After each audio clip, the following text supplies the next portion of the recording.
The study B চ্যানেলে তোমাদেরকে স্বাগতম। আমরা এইচএসসি লেভেলের বাংলা প্রথম পত্র নিয়ে আলোচনা করছিলাম। এই পর্যায়েতে বাংলা প্রথম পত্রের একটি গুরুত্বপূর্ণ গল্প, মুক্তিযুদ্ধ বিষয়ক গল্প রেইনকোট নিয়ে আলোচনা করব।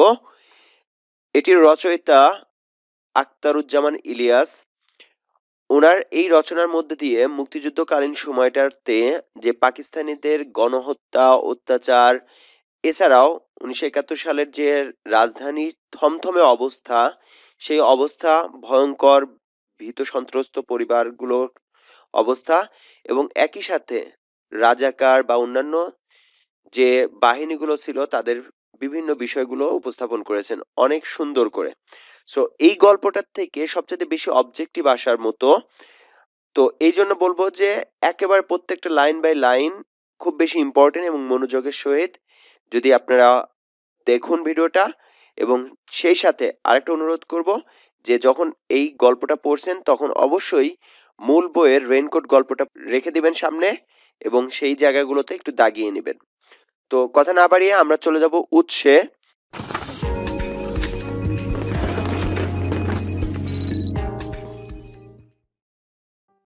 অর্থাৎ এই রচনাটার উৎস বা পাঠ পরিচিতিটা।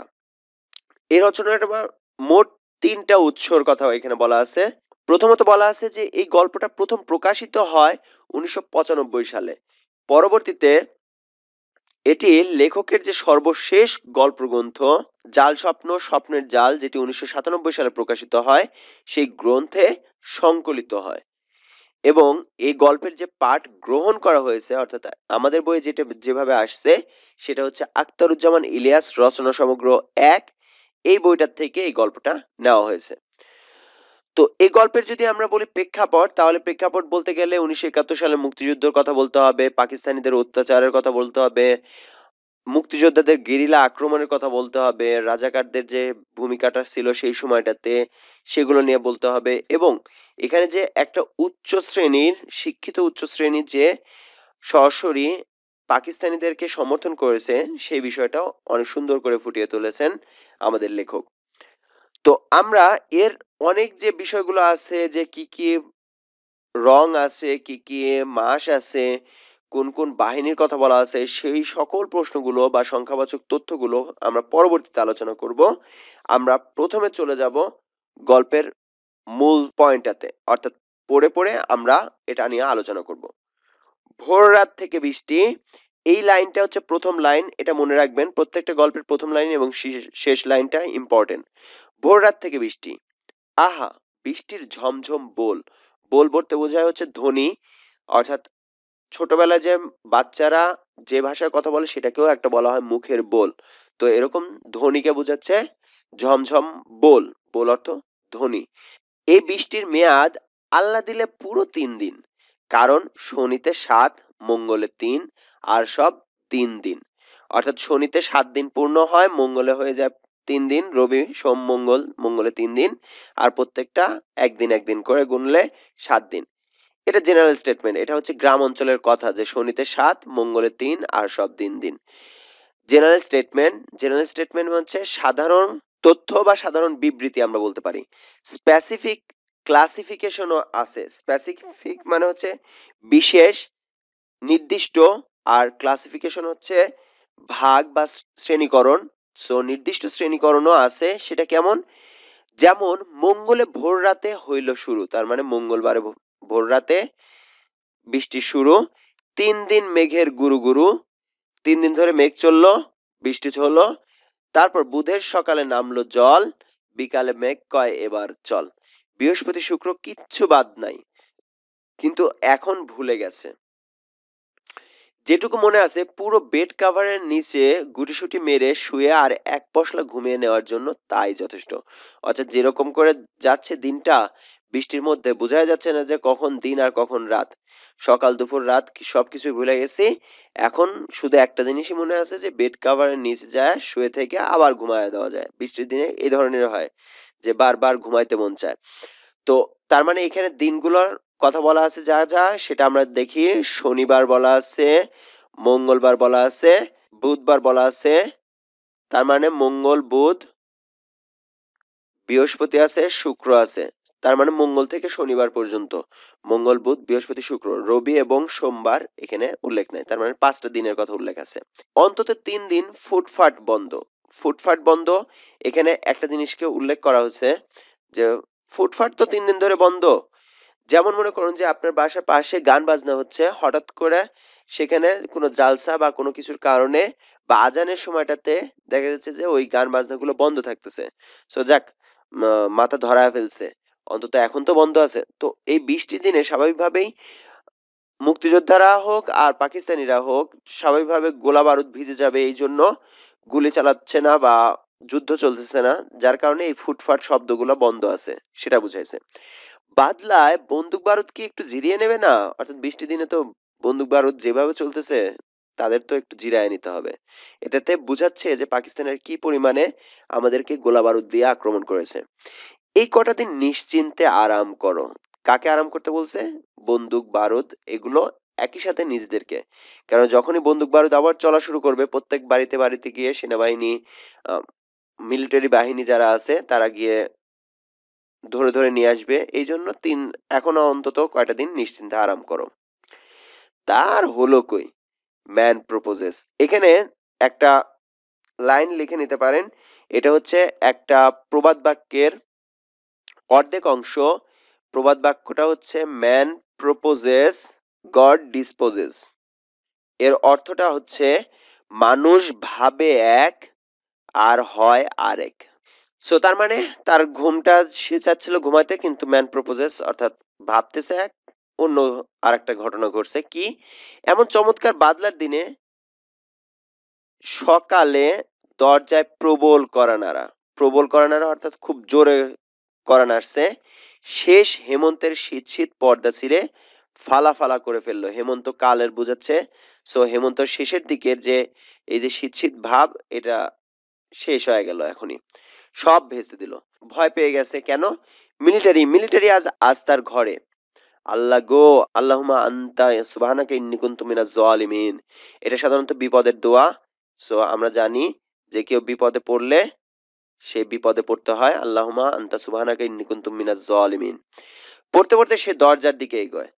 এই কয়েক মাসে কত সূরাই, সূরাই বলতে কোরআন শরীফের যে সূরাগুলো আছে সেগুলোর কথা বলা হচ্ছে। সূরাই সে মুখস্থ করেছে।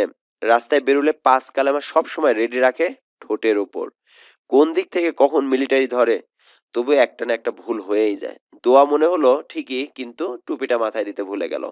এখন ব্যাপারটা হচ্ছে যে সেই সময়টাতে একটা কথা প্রচলিত ছিল, যেমন যে হিন্দুদেরকে বেছে বেছে মারা হতো। এমনকি তাদের কাপড়ের নিচে দেখে, লিঙ্গ দেখেও তাদেরকে হত্যা করার রেকর্ড আছে, যে চেক করা হতো যে সে আসলে মুসলমান না হিন্দু। হিন্দু হলে পারে মেরে ফেলার। তো এই জন্য সেটা বলা হয়েছে যে মুসলমান এই প্রমাণটা দেওয়ার জন্য ৫ কালেমা মুখস্থ, কিছু সূরা মুখস্থ, এই ধরনের। তারপরেও মাঝে মাঝে ভুল হয়ে যেত। দেখা যাচ্ছে কি যে ভয়ের কারণে অনেক সময় অনেক কিছু ভুল হয়ে যায়। তো সেটাকে বুঝাইছে। দুটো সিটকিনি। এখানে দেখুন সিটকিনি দুটোর কথা বলছে। একটা দরজাতে আগের দিনের বাংলা মুভি দেখলে পারে বুঝতে পারবেন ২ টা কপাট থাকে, অর্থাৎ ২ টা পাল্লা। এই ২ টা পাল্লার মধ্যে ২ টা সিটকিনি থাকে, উপরের দিকে নিচের দিকে ২ টা সিটকিনি, মাঝখানে একটা খিল থাকে। তার উপরে বা নিচে একটা জায়গাটাতে থাকে হচ্ছে ডাসা। পুরোটাকে কাভার করার জন্য একটা ডাসা থাকে। সো একটা খিল এবং কাঠের ডাসা, যেই কাঠের তক্তা দিয়ে ২ টা পাল্লাকে ঠেকনা দিয়ে রাখা হয়, যাতে ওই পাশ থেকে লাথি বা কোনো কিছু দিলে পারে তাড়াতাড়ি না খুলে। ওইটাকে বলা হয় ডাসা। খুলে দরজার কপাট ফাঁক করতেই বাতাস আর বৃষ্টির ঝাপটার সঙ্গে ঘরে ঢোকে প্রিন্সিপালের পিয়ন। সো তাহলে তারা ভয় পাইছিল যে মিলিটারি বোধহয় আসছে, কিন্তু খুলে দেখে যে না, প্রিন্সিপালের পিয়ন আসছে। আলহামদুলিল্লাহ, মিলিটারি নয়, পিয়নকে জড়িয়ে ধরে চুমু খেতে ইচ্ছা করছে। এই লাইনটার পাশে লিখে রাখতে পারেন যে অনেক আনন্দে উদ্বেলিত হয়ে এই অবস্থা, বা সংশয় কেটে গেছে এই আনন্দে। কিন্তু লোকটা চিনচিনে গলা, গম্ভীর স্বরে হাঁকে। এমনিতে গলা চিকন, কিন্তু সে এখন মোটা গলায় বলতেছে, স্যার নে সালাম দিয়া, অর্থাৎ স্যার সালাম পাঠিয়েছে। বলেই ভাঙাচোরা গালের খোঁচা খোঁচা দাড়িতে লোকটা নিজের বাক্যের কোমল শ্বাসটুকু শুষে নেয় এবং হুকুম ছাড়েন। দেখুন কেন কথা বলতেছে? সেই সময়টাতে আসছে একজন শিক্ষকের বাসায় এবং শিক্ষকের নাম হচ্ছে নুরুল হুদা। তো তার বাসায় এসে একজন পিয়ন হুকুমের সুরে বলতেছে, "তলব কিয়া? আভি জানে হোগা।" অর্থাৎ আপনাকে তলব করেছে, আপনাকে ডেকে পাঠিয়েছে। তলব কিয়া অর্থ হচ্ছে ডেকে পাঠিয়েছে। আভি জানে হোগা। আভি মানে এখনই, জানে হোগা যেতে হবে। এখনই যেতে হবে। কি ব্যাপার? বেশি কথা বলার সময় নাই। কলেজের দেওয়াল ঘেঁষে কারা বোমা ফাটিয়ে গেছে গতরাতে। মানে মিসক্রিয়ান দেখুন কথা বলছে কি? বাংলা ভাষায়। তাই তো? আবার বলতেছে উর্দু ভাষায়। তার মানে সেই সময়টাতে সবাই চেষ্টা করতো যে পাকিস্তানিদের সাথে কথা বলার সময় একটু উর্দু ভাষাতে কথা বলার জন্য। মিসক্রিয়ান এটা হচ্ছে মিসক্রিয়েন্ট। এই শব্দটার হচ্ছে আঞ্চলিকভাবে বলছে মিসক্রিয়ান। আসলে হবে হচ্ছে মিসক্রিয়েন্ট। মিসক্রিয়েন্ট অর্থ হচ্ছে দুর্বৃত্তরা। লিখে রাখতে পারেন দুর্বৃত্তরা। সো মিসক্রিয়েন্ট বা দুর্বৃত্ত বা সন্ত্রাসী যেটাই বলি, লোক इलेक्ट्रिक ट्रांसफार्मर तोड़ दिया और ऑप्स जाने का टाइम प्रिंसिपल साहब का कोठी में ग्रेनेड फेंका गेट तोड़ दिया। সো বলছে কি যে দুর্বৃত্তরা ইলেকট্রিসিটি ট্রান্সফরমার ভেঙে দিয়েছে, তোড় দেওয়া অর্থ ভেঙে দেওয়া। অর অফস জানে কা টাইম অর্থাৎ ফেরত যাওয়ার সময় প্রিন্সিপাল সাহেবের রুমের মধ্যে, কোঠিমে মানে হচ্ছে ঘরের মধ্যে, গ্রেনেড ফেকা, গ্রেনেড ছুঁড়ে মারছে, গেট তোড় দিয়া গেট ভেঙে ফেলছে। ভয়াবহ কাণ্ড।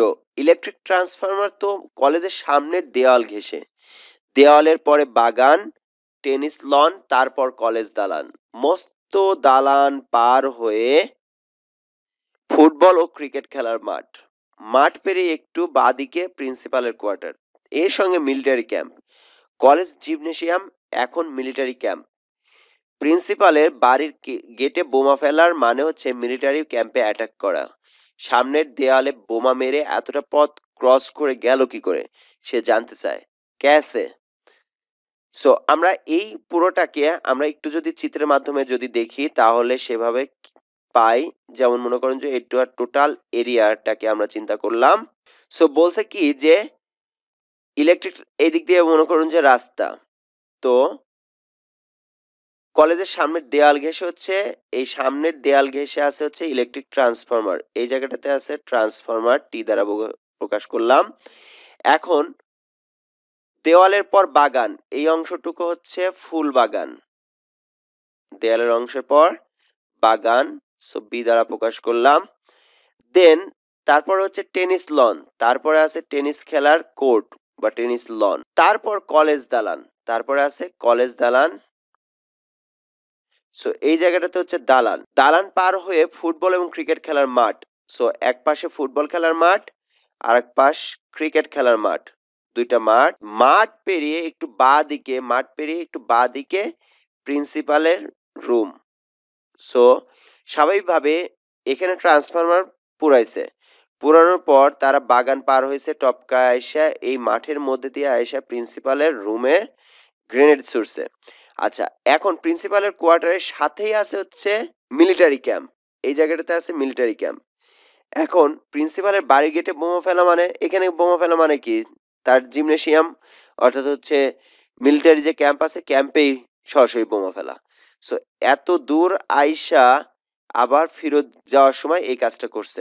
আচ্ছা, সো সামনের দেয়াল বোমা মেরে এতটা পথ ক্রস করে গেল কি করে সে জানতে চায় ক্যাসে। প্রিন্সিপালের পিয়ন জানবে কি করে? ও আফি কৌসাত্তা, ওটা আপনিই বলতে পারেন এটার অর্থ। তো মানে সেই বলবে কি করে? পিয়ন কি তাকে মিসক্রিয়েন্টদের লোক ভাবে নাকি? ও তার মাথাটা আপনা আপনি নিচু হলে, তার মাথাটা বলতে বোঝাচ্ছে যে নুরুল হুদার মাথাটা, সেটা বোঝাচ্ছে। যেহেতু সে এটার সাথে কিছুটা হয়তো বা জড়িত, এই জন্য তার মাথাটা আপনা আপনি নিচু হলে মুখ দিয়ে পানির মতন গড়িয়ে পড়ে, অর্থাৎ আস্তে করে বলতেছে যে ইসাক মিয়া বৈঠিয়ে চাটা খাইয়ে আমার এই 5-7 মিনিট লাগেগা। তো ইসাক মিয়া বসুন, চা খান, আমার এই 5-7 মিনিটের মধ্যে আমি চলে আসছি। তখন ইসাক মিয়া কি বলছে? নেহি। নাস্তার আমন্ত্রণ ফিরিয়ে দিয়ে ইসহাক বলে, अब्दुल सत्तार मिर्जा का घर जाने होगा, आप अभी आइए। एक कर्नल साहब पहुंच गया, सब प्रोफेसर को इत्तला दिया, फौरन आए। সো আব্দুস সাত্তার মৃধা, এটা হচ্ছে মৃধাকে আসলে মৃধা, আব্দুস সাত্তার মৃধা, মৃধার বাসায় যেতে হবে, অর্থাৎ ঘরে যেতে হবে। আপনি এখনই আসুন, এক কর্নেল সাহেব পৌঁছে গেছে, সব প্রফেসরকে, প্রফেসর কো বলতে এখানে প্রফেসরকে বোঝাচ্ছে, প্রফেসরকে এত্তালা দিয়া অর্থাৎ ডেকে পাঠিয়েছে, ফরেনায় তাড়াতাড়ি আসুন। কর্নেলের নেতৃত্বে মিলিটারির হাতে কলেজটা এবং তাকেও ন্যস্ত করে ইসহাক বেরিয়ে যায়। তার মানে কর্নেলের নেতৃত্বে মিলিটারির হাতে দিছে হচ্ছে কলেজটা এবং শেষ পর্যন্ত তাকেও বলতে নুরুল হুদাকেও ন্যস্ত করে ইসহাক মিয়া বেরিয়ে গেল। রাস্তায় ঘর ঘর করতে থাকা বেবি ট্যাক্সির গর্জন তুলে সে রওনা হলো। তার মানে বেবি ট্যাক্সি নিয়ে আসছে জিওগ্রাফির প্রফেসরের বাড়িতে। সো জিওগ্রাফির প্রফেসরের নাম কি? আব্দুস সাত্তার মৃধা। সো এখানে লিখে রাখতে পারেন আব্দুস সাত্তার মৃধা। সো তার মানে এখানে আমরা কয়েকটা চরিত্র পাচ্ছি। প্রথম চরিত্র পাইছি হচ্ছে যিনি, যার মাধ্যমে এই কথাটা বলতেছে, তিনি নিজেন হচ্ছেন নুরুল হুদা। নুরুল হুদা। পিয়নের যে নাম, পিয়ন আসছে, পিয়নের নাম ইসহাক মিয়া। নুরুল হুদা। আর জিওগ্রাফি বা ভূগোলের প্রফেসর, যার নাম হচ্ছে আব্দুস সাত্তার মৃধা। সো ইসাক নিজেই এখন মিলিটারির কর্নেল বললেও চলে, অর্থাৎ এই পিওনই মনে হচ্ছে যে মিলিটারির কর্নেল। তবে ভোরবেলা কলেজের ভিতরে কর্নেল খোদ চলে আসায়, যেহেতু কর্নেল নিজেই চলে আসছে, খোদ মানে হচ্ছে নিজেই চলে আসছে, সে হয়তো ডেমোটেড অর্থ হচ্ছে যে পদ অবনতি হয়েছে লেফটেন্যান্ট কর্নেলে। তার মানে কর্নেল থেকে লেফটেন্যান্ট কর্নেলে চলে গেছে। আরো নিচেও নামতে পারে, কিন্তু ক্যাপ্টেনের এদিকে তাকে ঠেলা মুশকিল, অর্থাৎ লেফটেন্যান্ট কর্নেলের নিচে যাইতে পারে কিন্তু ক্যাপ্টেনের চাইতে উপরে আছে, ক্যাপ্টেন পর্যন্ত অন্তত যায় না, কেননা ক্যাপ্টেন অনেক উপরের পর্যায়ে, তারপরে দেখা যাচ্ছে মেজর, তারপরে লেফটেন্যান্ট কর্নেল বা এই ধরনের। সো ক্যাপ্টেন পর্যন্ত যায় নাই, ক্যাপ্টেনের চাইতেও বেশি ভাব আছে। তার মানে হচ্ছে সে হচ্ছে রাজাকার, সেই সময়টাতে রাজাকার বা অন্যান্য যে বাহিনীগুলো তাদের একটু বেশি মানে হচ্ছে প্রাধান্য ছিল, যেহেতু পাকিস্তানিদের সাথে চলতে ফিরতে পারতো, এই জন্য। মিলিটারি প্রাদুর্ভাবের পর থেকে তাকে দেখে কলেজের সবাই তটস্থ, অর্থাৎ মিলিটারি আসছে এরপর থেকে তাকে দেখলে সবাই ভয় পায়। এপ্রিলের শুরু থেকে সে বাংলা বলা ছেড়েছে। তাহলে মাসের উল্লেখ আছে এপ্রিল মাস, এপ্রিল মাসের শুরু থেকে ইসাক মিয়া বাংলা বলা ছেড়ে দিছে। তাহলে সে উর্দু পালো কোথায় থেকে সেটা দেখুন। কোন কালে দাদা না পরদাদার ভাইরার মামু না কে যেন, মানে অনেক দূরের সম্পর্ক বোঝাচ্ছে, যেন দিল্লিওয়ালা কোনো সাহেবের খাস খানসামা ছিল। খানসামা হচ্ছে চাকর বা কেরানি টাইপের। সেই সুবাদে দিন রাত এখন উর্দু বলে, অর্থাৎ ওই জায়গাটা থেকে যেমন উর্দু শিখছে, সো ওই হিসাব করে সে এখন নিয়মিত উর্দু বলছে। যেতেই হবে, অসময়ের বৃষ্টিতে ভিজে তোমার হাঁপানির টানটা আবার। বইয়ের এসব সোহাগের কথা শুনলে কি তার চলবে? বউয়ের এসব সোহাগের কথা শুনলে কি তার চলবে? বউ কি প্রিন্সিপালের ধমকের ভাগ নেবে? এর ওপর কলেজে কর্নেল এসেছে, কপালে আজ কি আছে আল্লাহই জানে। ফায়ারিং স্কোয়াড মানে হচ্ছে 1971 সালে মানুষদেরকে ধরে নিয়ে এসে লাইন করা হতো, লম্বা লাইন করা হতো, লাইন করে সামনের দিক থেকে গুলি করা হতো আর এক একে মরে মরে পড়ে যেত, সেটাকে বলা হচ্ছে ফায়ারিং স্কোয়াড। ফায়ারিং স্কোয়াডে যদি দাঁড় করিয়ে দেয় তো কর্নেল সাহেবের হাতে পায়ে ধরে ঠিক কপালে গুলি করার হুকুম জারি করানো যায় না, অর্থাৎ দ্রুত মারা যাওয়ার চিন্তা, যে অন্যান্য শরীরের অন্য জায়গায় যদি গুলি লাগে তাহলে সময় বেশি লাগবে, কপাল বরাবর গুলি করলে পারে 1 সেকেন্ডের মধ্যে নাই। প্রিন্সিপাল কি তার জন্য কর্নেলের কাছে এই তদবিরটুকু করবে না? তদবির মানে হচ্ছে সুপারিশ করা। সো তদবিরটুকু করবে না যে ওকে মারবেনই যেহেতু, তাহলে ওর আজে বাজে জায়গায় গুলি করেন না, বুকে টুকে গুলি করার দরকার নেই, একেবারে কপাল সোজা দিয়ে দেন।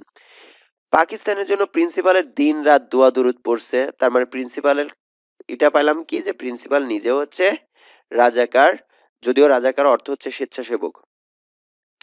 প্রিন্সিপালের দিন রাত দোয়া দুরুদ পড়ছে, সময় নাই অসময় নাই আল্লাহর দরবারে কান্নাকাটি করে, সময় করে কলিগদের গালাগালিও করে, তার মানে তার কলিগরা আসলে রাজাকার না, তার কলিগরা মুক্তিযুদ্ধের পক্ষে বা মুক্তিবাহিনীর পক্ষে। এপ্রিল মাসের মাঝামাঝি আবার আসছে এপ্রিল মাসে, এপ্রিল মাসের মাঝামাঝি যেহেতু আমাদের 25 মার্চ থেকে শুরু হয়েছে আমাদেরকে অত্যাচার করা, অর্থাৎ আক্রমণ করা। সো মার্চের পরে এপ্রিল মাসের মাঝামাঝি প্রিন্সিপাল মিলিটারির বড় কর্তাদের কাছে সবিনয়ে নিবেদন করেছিল, পাকিস্তান যদি বাঁচাতে হয় তো সব স্কুল কলেজ থেকে শহীদ মিনার হটাও। এখানে শহীদ মিনারের পাশে লিখতে পারেন যে বাঙালি জাতীয়তাবাদ এর প্রতীক। সো এগুলো হলো পাকিস্তানের শরীরের কাটা, কাটা বলতে বোঝাচ্ছে হচ্ছে যে এই শহীদ মিনারগুলোকে, যেহেতু 1952 সালে ভাষা আন্দোলনে আমরা মোটামুটি ভাবে বলা যেতে পারে যে সফল হয়েছি, সো সেই কারণেই শহীদ মিনারটাকে আগে সরিয়ে দিতে হবে। পাকিস্তানের পাক সাফ শরীরটাকে, পাকিস্তান পবিত্র দেশ, পাক স্থান পবিত্র দেশ বা পবিত্র ভূমি, পাক সাফ পবিত্র শরীরটাকে নিরোগ করতে অর্থাৎ রোগ মুক্ত করতে হলে এসব কাটা উপড়াতে হবে, এই কাটাগুলোকে তুলে ফেলতে হবে। তা মিলিটারি ডক্টর আফাজ আহমেদের পরামর্শ শুনেছে, গ্রামে গঞ্জে যেখানেই গেছে প্রথমেই কামান তাক করেছে শহীদ মিনার দিকে, তার মানে তার ফলেই শহীদ মিনার দিকে কামান তাক করে শহীদ মিনারগুলোকে উড়াইয়া দিত। দেশে একটা কলেজে শহীদ মিনার আর অক্ষত নাই, অর্থাৎ কোনো কলেজে বা কোনো স্কুলে কোথাও আর শহীদ মিনার নাই।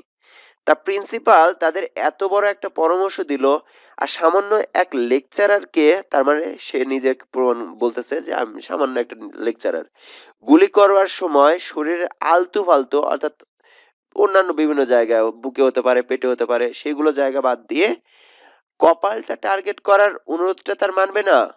আবার প্রিন্সিপালকে সে এত সার্ভিস দিচ্ছে, তার কলিগের তবা সাব অর্ডিনেটের জন্য এতটুকু করবে না। সো ব্যাপারটা হচ্ছে যে কলিগের বলে ফেলছিল, কিন্তু তবা সাব অর্ডিনেট মানে হচ্ছে তার নিচের যে কর্মচারী বা কাজের লোক, লেকচারার তো প্রিন্সিপালের সাথে নিজে হবে, সেজন্য বলছে সাব অর্ডিনেটের জন্য এতটুকু অন্তত করবে। সো সেটাকে বোঝানো হয়েছে। প্যান্টের ভেতর পা গলিয়ে দিতে দিতে শেষনে রান্নাঘর থেকে বউ বলছে, তাড়াতাড়ি চলে এসো। বৃষ্টি শুরু হওয়ার আগে মিরপুর ব্রিজের দিক থেকে গুলির আওয়াজ আসছিল, কখন কি হয়, অর্থাৎ যেহেতু মুক্তিযুদ্ধকালীন সময় যে কোনো দিক থেকে কোনো কিছু হতেই পারে, এই জন্য বলছিল যে সতর্ক করে দেওয়ার জন্য।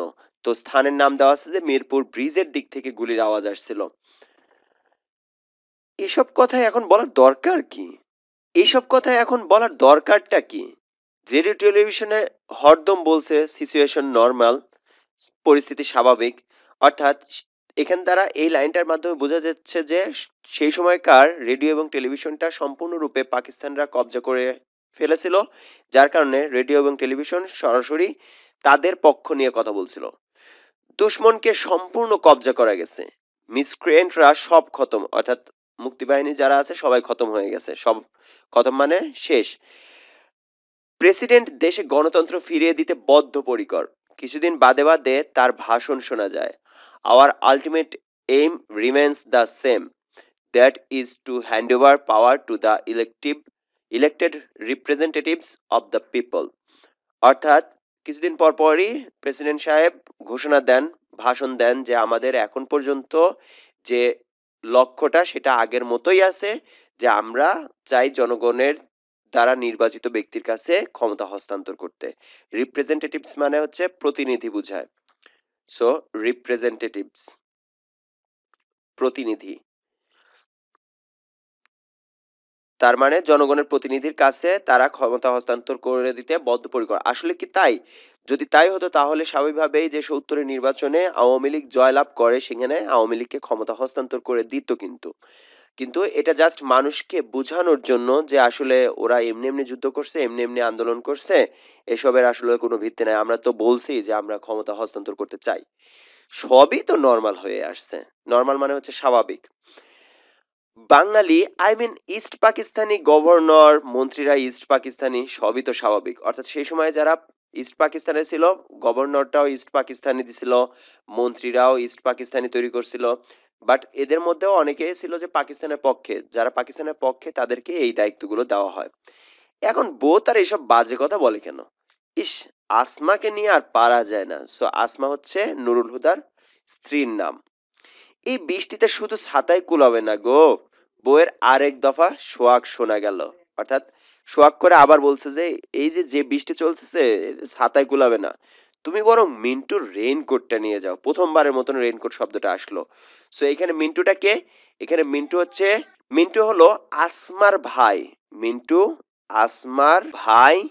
ঠিক একইভাবে তার মানে হচ্ছে নুরুল হুদার হচ্ছে শ্যালক, নুরুল হুদার শ্যালক। সো শ্যালকের কথা বলছে, কিন্তু শ্যালকের কথাটা আসলে নুরুল হুদা ওইভাবে শুনতে চায় না, কেননা নুরুল হুদা সাইজে অর্থাৎ উচ্চতায় খাটো আর মিন্টু উচ্চতায় অনেক লম্বা, যার কারণে তার স্ত্রী মাঝে মাঝেই মিন্টুকে দিয়ে খোঁটা দেয়, এইরকম কথা বলে, যার কারণে সে একটু আনইজি ফিল করে। সো বলা আছে কি দেখুন, ইস, আবার মিন্টু, বইয়ের ভাইটার জন্যই তাকে এক্সট্রা তটস্থ হয়ে থাকতে হয়। কেন এক্সট্রা তটস্থ হয়ে থাকতে হয়? কেননা পরের লাইনেই আছে যে জুনের 23 তারিখে মিন্টু যুদ্ধে চলে যায় বাড়ি থেকে। হ্যাঁ হ্যাঁ, তার মগবাজারের 2 কামরার ফ্ল্যাট। সো মগবাজার তার বাড়ি ছিল হচ্ছে 2 কামরার ফ্ল্যাট থেকেই তো মিন্টু চলে গেল জুন মাসে, জুনের 23 তারিখ। জুলাইয়ের 1 তারিখে সে বাড়ি শিফট করলো। অর্থাৎ জুনের 23 তারিখে মিন্টু যুদ্ধে গেছে, আর জুলাইয়ের 1 তারিখে, তার মানে আর একটা ডেট আসলো, জুলাইয়ের 1 তারিখ সে বাড়ি শিফট করলো। বলা যায় না ওখানে যদি কেউ কিছু আস করে থাকে, ও চলে যাবার 3 দিন পরেই, অর্থাৎ মিন্টু চলে যাবার 3 দিন পরেই পাশের ফ্ল্যাটে, গোলগাল মহিলা তার বউকে জিজ্ঞেস করেছিল, ভাবি আপনার ভাইকে দেখছি না। ব্যাস, এই শুনেই সে বাড়ি বদলানোর জন্য লেগে গেল হন্যে হয়ে। মিলিটারি লাগার পর থেকে এই নিয়ে 4 বার বাড়ি পাল্টানো হলো। তার মানে নুরুল হুদা এ পর্যন্ত বাড়ি পাল্টিয়েছে মোট 4 বার। একবার তার শ্যালকের জন্য। এখানে আসার পর নিচের তলার ভদ্রলোক একদিন বলছিল, আমার ভাইটাকে আর ঢাকায় রাখলাম না, যে গোলমাল বাড়ি পাঠিয়ে দিলাম। শুনে বুকটা তার টিপ টিপ করছিল। কেন টিপ টিপ করছিল? এবার যদি তার শালার প্রসঙ্গ তোলে। নিরাপত্তার জন্যই সে এখানে এসেছে, কলেজ থেকে দূরে, আত্মীয় স্বজন থেকে দূরে, শহর থেকেও দূরে বলা যায়। অর্থাৎ তার কলেজ বলা চলে যে নিউ মার্কেটের ওই দিকে। সো সেই কলেজগুলোর থেকে অনেক দূরে। ভেবেছিল নতুন এলাকা, পূব দিকে জানলা ধরে, তার মানে দিকের কথা বলা আছে পূব দিকের অর্থাৎ পূর্ব দিকে, জানলা ধরে দাঁড়ালে চোখে পড়ে বিল আর ধান ক্ষেত। তখনকার ঢাকার অবস্থাটা এরকম ছিল যে এত ফ্ল্যাট বা এত বাড়িঘর না, চারদিকে অর্থাৎ একটু দূরে তাকালেই দেখা যেত যে সেখানে বিল ধান ক্ষেত এই জিনিসগুলো দেখা যেত। এখনকার অবস্থার মতন না। তা কি বিপদ! এদিকে নাকি নৌকা করে চলে আসে স্টেন গানওয়ালা ছোকরার দল, তার মানে মুক্তিবাহিনীর কথা বলছে। এদিককার মানুষ চোখে খালি নৌকা দেখে, নৌকা ভরা অস্ত্র। এর উপর বউ যদি মিন্টুর কথা তোলে তো অস্ত্র ঢুকে পড়ে তার ঘরের মধ্যেখানে। অর্থাৎ একে তো ভয় দেখায় এলাকাবাসী সবাই যে অমুক দিন দেখছি যে নৌকায় চড়ে অস্ত্র নিয়ে আসতেছে, মুক্তিবাহিনী আসতেছে। সো এর উপর আবার বউ ভয় দেখাচ্ছে যে তার মিন্টুর কথা তুলতেছে, তার মানে মিন্টু যদি এদিকে চলে আসে তাহলে তো দুলাভাইয়ের বাড়িতে উঠবেই। তো এই জন্য তার মানে অস্ত্র ঢুকে পড়ে হচ্ছে তার ঘরের মধ্যেখানে। মিন্টু যে কোথায় গেছে তা সেও জানে, তার বউও জানে। কিসিঞ্জার সাহেব, এখানে কিসিঞ্জার সাহেব একজন বিখ্যাত ব্যক্তির কথা বলা আছে, হেনরি কিসিঞ্জার। উনি আসলে বৈদেশিক নীতিতে অনেক বেশি সফল ছিলেন। আমেরিকার সেই সময়টাতে পররাষ্ট্রমন্ত্রীর দায়িত্ব পালন করছিলেন। অর্থাৎ বিদেশগত যে কোনো সিদ্ধান্ত তার মাধ্যমে হতো। তো সেই হেনরি কিসিঞ্জারের কথা বলছে। কিসিঞ্জার সাহেব বলেছেন এসব হলো পাকিস্তানের ইন্টারনাল অ্যাফেয়ার। এখানে আরেকটা জিনিস বলে রাখি যে মুক্তিযুদ্ধের সময় পাকিস্তান চীন দুইটা দেশই বাংলাদেশের স্বাধীনতার বিপক্ষে ছিল, সরাসরি পাকিস্তানের পক্ষে ছিল। সো বলতেছে পাকিস্তানের ইন্টারনাল অ্যাফেয়ার অর্থাৎ নিজস্ব বিষয়। যেমন মনে করেন যে একটা পরিবারের মতন দ্বন্দ্ব হলে যদি আমরা কোনো জায়গায় কেউ যদি অন্য পাড়া প্রতিবেশী বিচার দেয় যে ওই বাড়িতে কি হচ্ছে, সো যদি চেয়ারম্যান বা মেম্বার বলে যে এটা তাদের পারিবারিক বিষয়, এখানে আমার নাক গলানোর কিছু নাই। সো ওই ধরনের ইন্টারনাল অ্যাফেয়ার। মানুষ মেরে সাফ করে দেয়, বাড়িঘর, গ্রাম, বাজারহাট জ্বালিয়ে দিচ্ছে, কারো কোনো মাথা ব্যথা নেই। অর্থাৎ বিদেশের কারো কোনো মাথা ব্যথা নাই যে এত কিছু অত্যাচার করতেছে আমাদের উপরে। এসব হলো ইন্টারনাল অ্যাফেয়ার। না, না, এ ধরনের ভাবনা ধারের কাছে ঘেঁষতে দেওয়া ঠিক না। অর্থাৎ এই ভাবনাটা কি? মুক্তিবাহিনীর মতন ভাবনা, মুক্তিযুদ্ধের চেতনার ভাবনা। নিচের ফ্ল্যাটে থাকে ওয়েল্ডিং ওয়ার্কশপের মালিক। ওয়েল্ডিং ওয়ার্কশপ বলতে বোঝা হচ্ছে যে নির্মাণ কারখানার, যেখানে লোহা বা বিভিন্ন জিনিসপত্র তৈরি করে, সেটাকে বলা হয় ওয়েল্ডিং ওয়ার্কশপ। তার শ্বশুর নিশ্চয়ই সর্দার গোছের রাজাকার। কেন বলতেছে যে শ্বশুর মেয়ের বাড়িতে বিভিন্ন জিনিস পাঠায়, এই জন্য বলতেছে মনে হয় যে বড় মাপের কোনো রাজাকার। সপ্তাহে 2-3 দিন মেয়ের বাড়িতে রেফ্রিজারেটর মানে ফ্রিজ, টেপ রেকর্ডার, দামি দামি সোফা সেট, ফ্যান, খাট পালং সব চালান পাঠায়। অর্থাৎ সেই সময়টাতে এমন তো ছিল না যে পাকিস্তানি বাহিনী এই জিনিসগুলোকে নিয়ে তাদের দেশে নিয়ে চলে যেত। যে জিনিসগুলো দখল করতো বা নিত, সেই জিনিসগুলো সাধারণত পাকিস্তানের সাথে যে রাজাকাররা ছিল তাদেরকে দিয়ে দিত। তো এই জন্য দেখবেন যে বেশিরভাগ রাজাকারদের অবস্থাটা এখন পর্যন্ত খুব ভালো, কেননা সেই সময়টাতেই তারা দেখা যাচ্ছে যে ধন সম্পত্তি তৈরি করে ফেলছে। এরপর বলছে, দেখি তো ফিট করে কিনা। আসমা এগিয়ে এসে তার গায়ে রেইনকোটটা চড়িয়ে দিতে দিতে বলে, মিন্টু তো আমার অনেক লম্বা। তার মানে তার বইয়ের চাইতে মিন্টু লম্বা, আর নুরুল হুদা সম্ভবত বইয়ের চাইতে খাটো, এরকম কিছু একটা। তোমার গায়ে হবে তো? দেখো ফের মিন্টুর দৈর্ঘ্যের তুলনা করে তার সঙ্গে। এই ভাইকে নিয়ে এরকম বাড়াবাড়ি করাটা ঠিক কি আসমা ঠিক হচ্ছে? তার মানে বারবার মিন্টুর দৈর্ঘ্যের উচ্চতার মানে দৈর্ঘ্যের সাথে তুলনা করে নুরুল হুদাকে, যার কারণে বলছে দেখো ফের মিন্টুর দৈর্ঘ্যের তুলনা করে তার সঙ্গে। মানে বারবার মিন্টুর সাথে দৈর্ঘ্যের তুলনা করছে। এটা একটা বাড়াবাড়ি হয়ে যাচ্ছে। বাড়াবাড়ি বলছে এখানে বোঝানো হচ্ছে যে দৈর্ঘ্যের তুলনা করাটা হচ্ছে বাড়াবাড়ি। ভালোই হলো, তোমার গোড়ালি পর্যন্ত ঢাকা পড়েছে। তার মানে কতটুকু খাটো যে একটা রেইনকোট সাধারণত আম, হাঁটু পর্যন্ত যাওয়ার কথা, সেখানে গোড়ালি পর্যন্ত ঢাকা পড়ে গেছে। পায়েও বৃষ্টি লাগবে না। এখানেই আসমা শেষ নয়, রেইনকোটের সঙ্গে কার টুপি এনে চড়িয়ে দেয় তার মাথায়। আব্বু ছোট মামা হয়েছে, আব্বু ছোট মামা হয়েছে। 2.5 বছরের মেয়ে সদ্য ঘুম ভাঙা গলায় ভাঙা ভাঙা বলি শুনে সে চমকে ওঠে। মিন্টু কি ঢুকে পড়লো না অস্ত্র শস্ত্র হাতে? এর মানে পিছে পিছে ঢুকছে মিলিটারি। তার মানে না, দরজার সিটকিনি ও খিল সব বন্ধ। তাকে কি মিন্টুর মতো দেখাচ্ছে? মিলিটারি আবার ভুল করে বসবে না তো? অর্থাৎ সে ভয় পাচ্ছে। এমন থমথমে অবস্থা যে রাস্তায় বেরোলে আল্লাহ জানে যে আমাকে ধরে কি না, আমাকে মুক্তিবাহিনী হিসেবেও ধরতে পারে। আবার বিপরীত ভয়টাও কিন্তু আছে, যদি মুক্তিবাহিনী আমাকে আবার পাকিস্তানি মিলিটারি হিসেবে ধরে নেয়। এর মধ্যে তার 5 বছরের ছেলেটা গম্ভীর চোখে তাকে পর্যবেক্ষণ করে রায় দেয়, আব্বুকে ছোট মামার মতো দেখাচ্ছে। আব্বু তাহলে মুক্তিবাহিনী, তাই না? সো তার মানে মুক্তিবাহিনীর মতো দেখাচ্ছে। ছোট মামা যেহেতু, মিন্টু যেহেতু মুক্তিবাহিনী, সো তার মানে তার বাবাও মুক্তিবাহিনীর মতো হয়ে গেছে। এ তো ভাবনার কথা। ড্রেসিং টেবিলের সামনে দাঁড়িয়ে নিজের নতুন রূপে সে ভ্যাবাচ্যাকা খায়। না, খামাখা ভয় পাচ্ছে।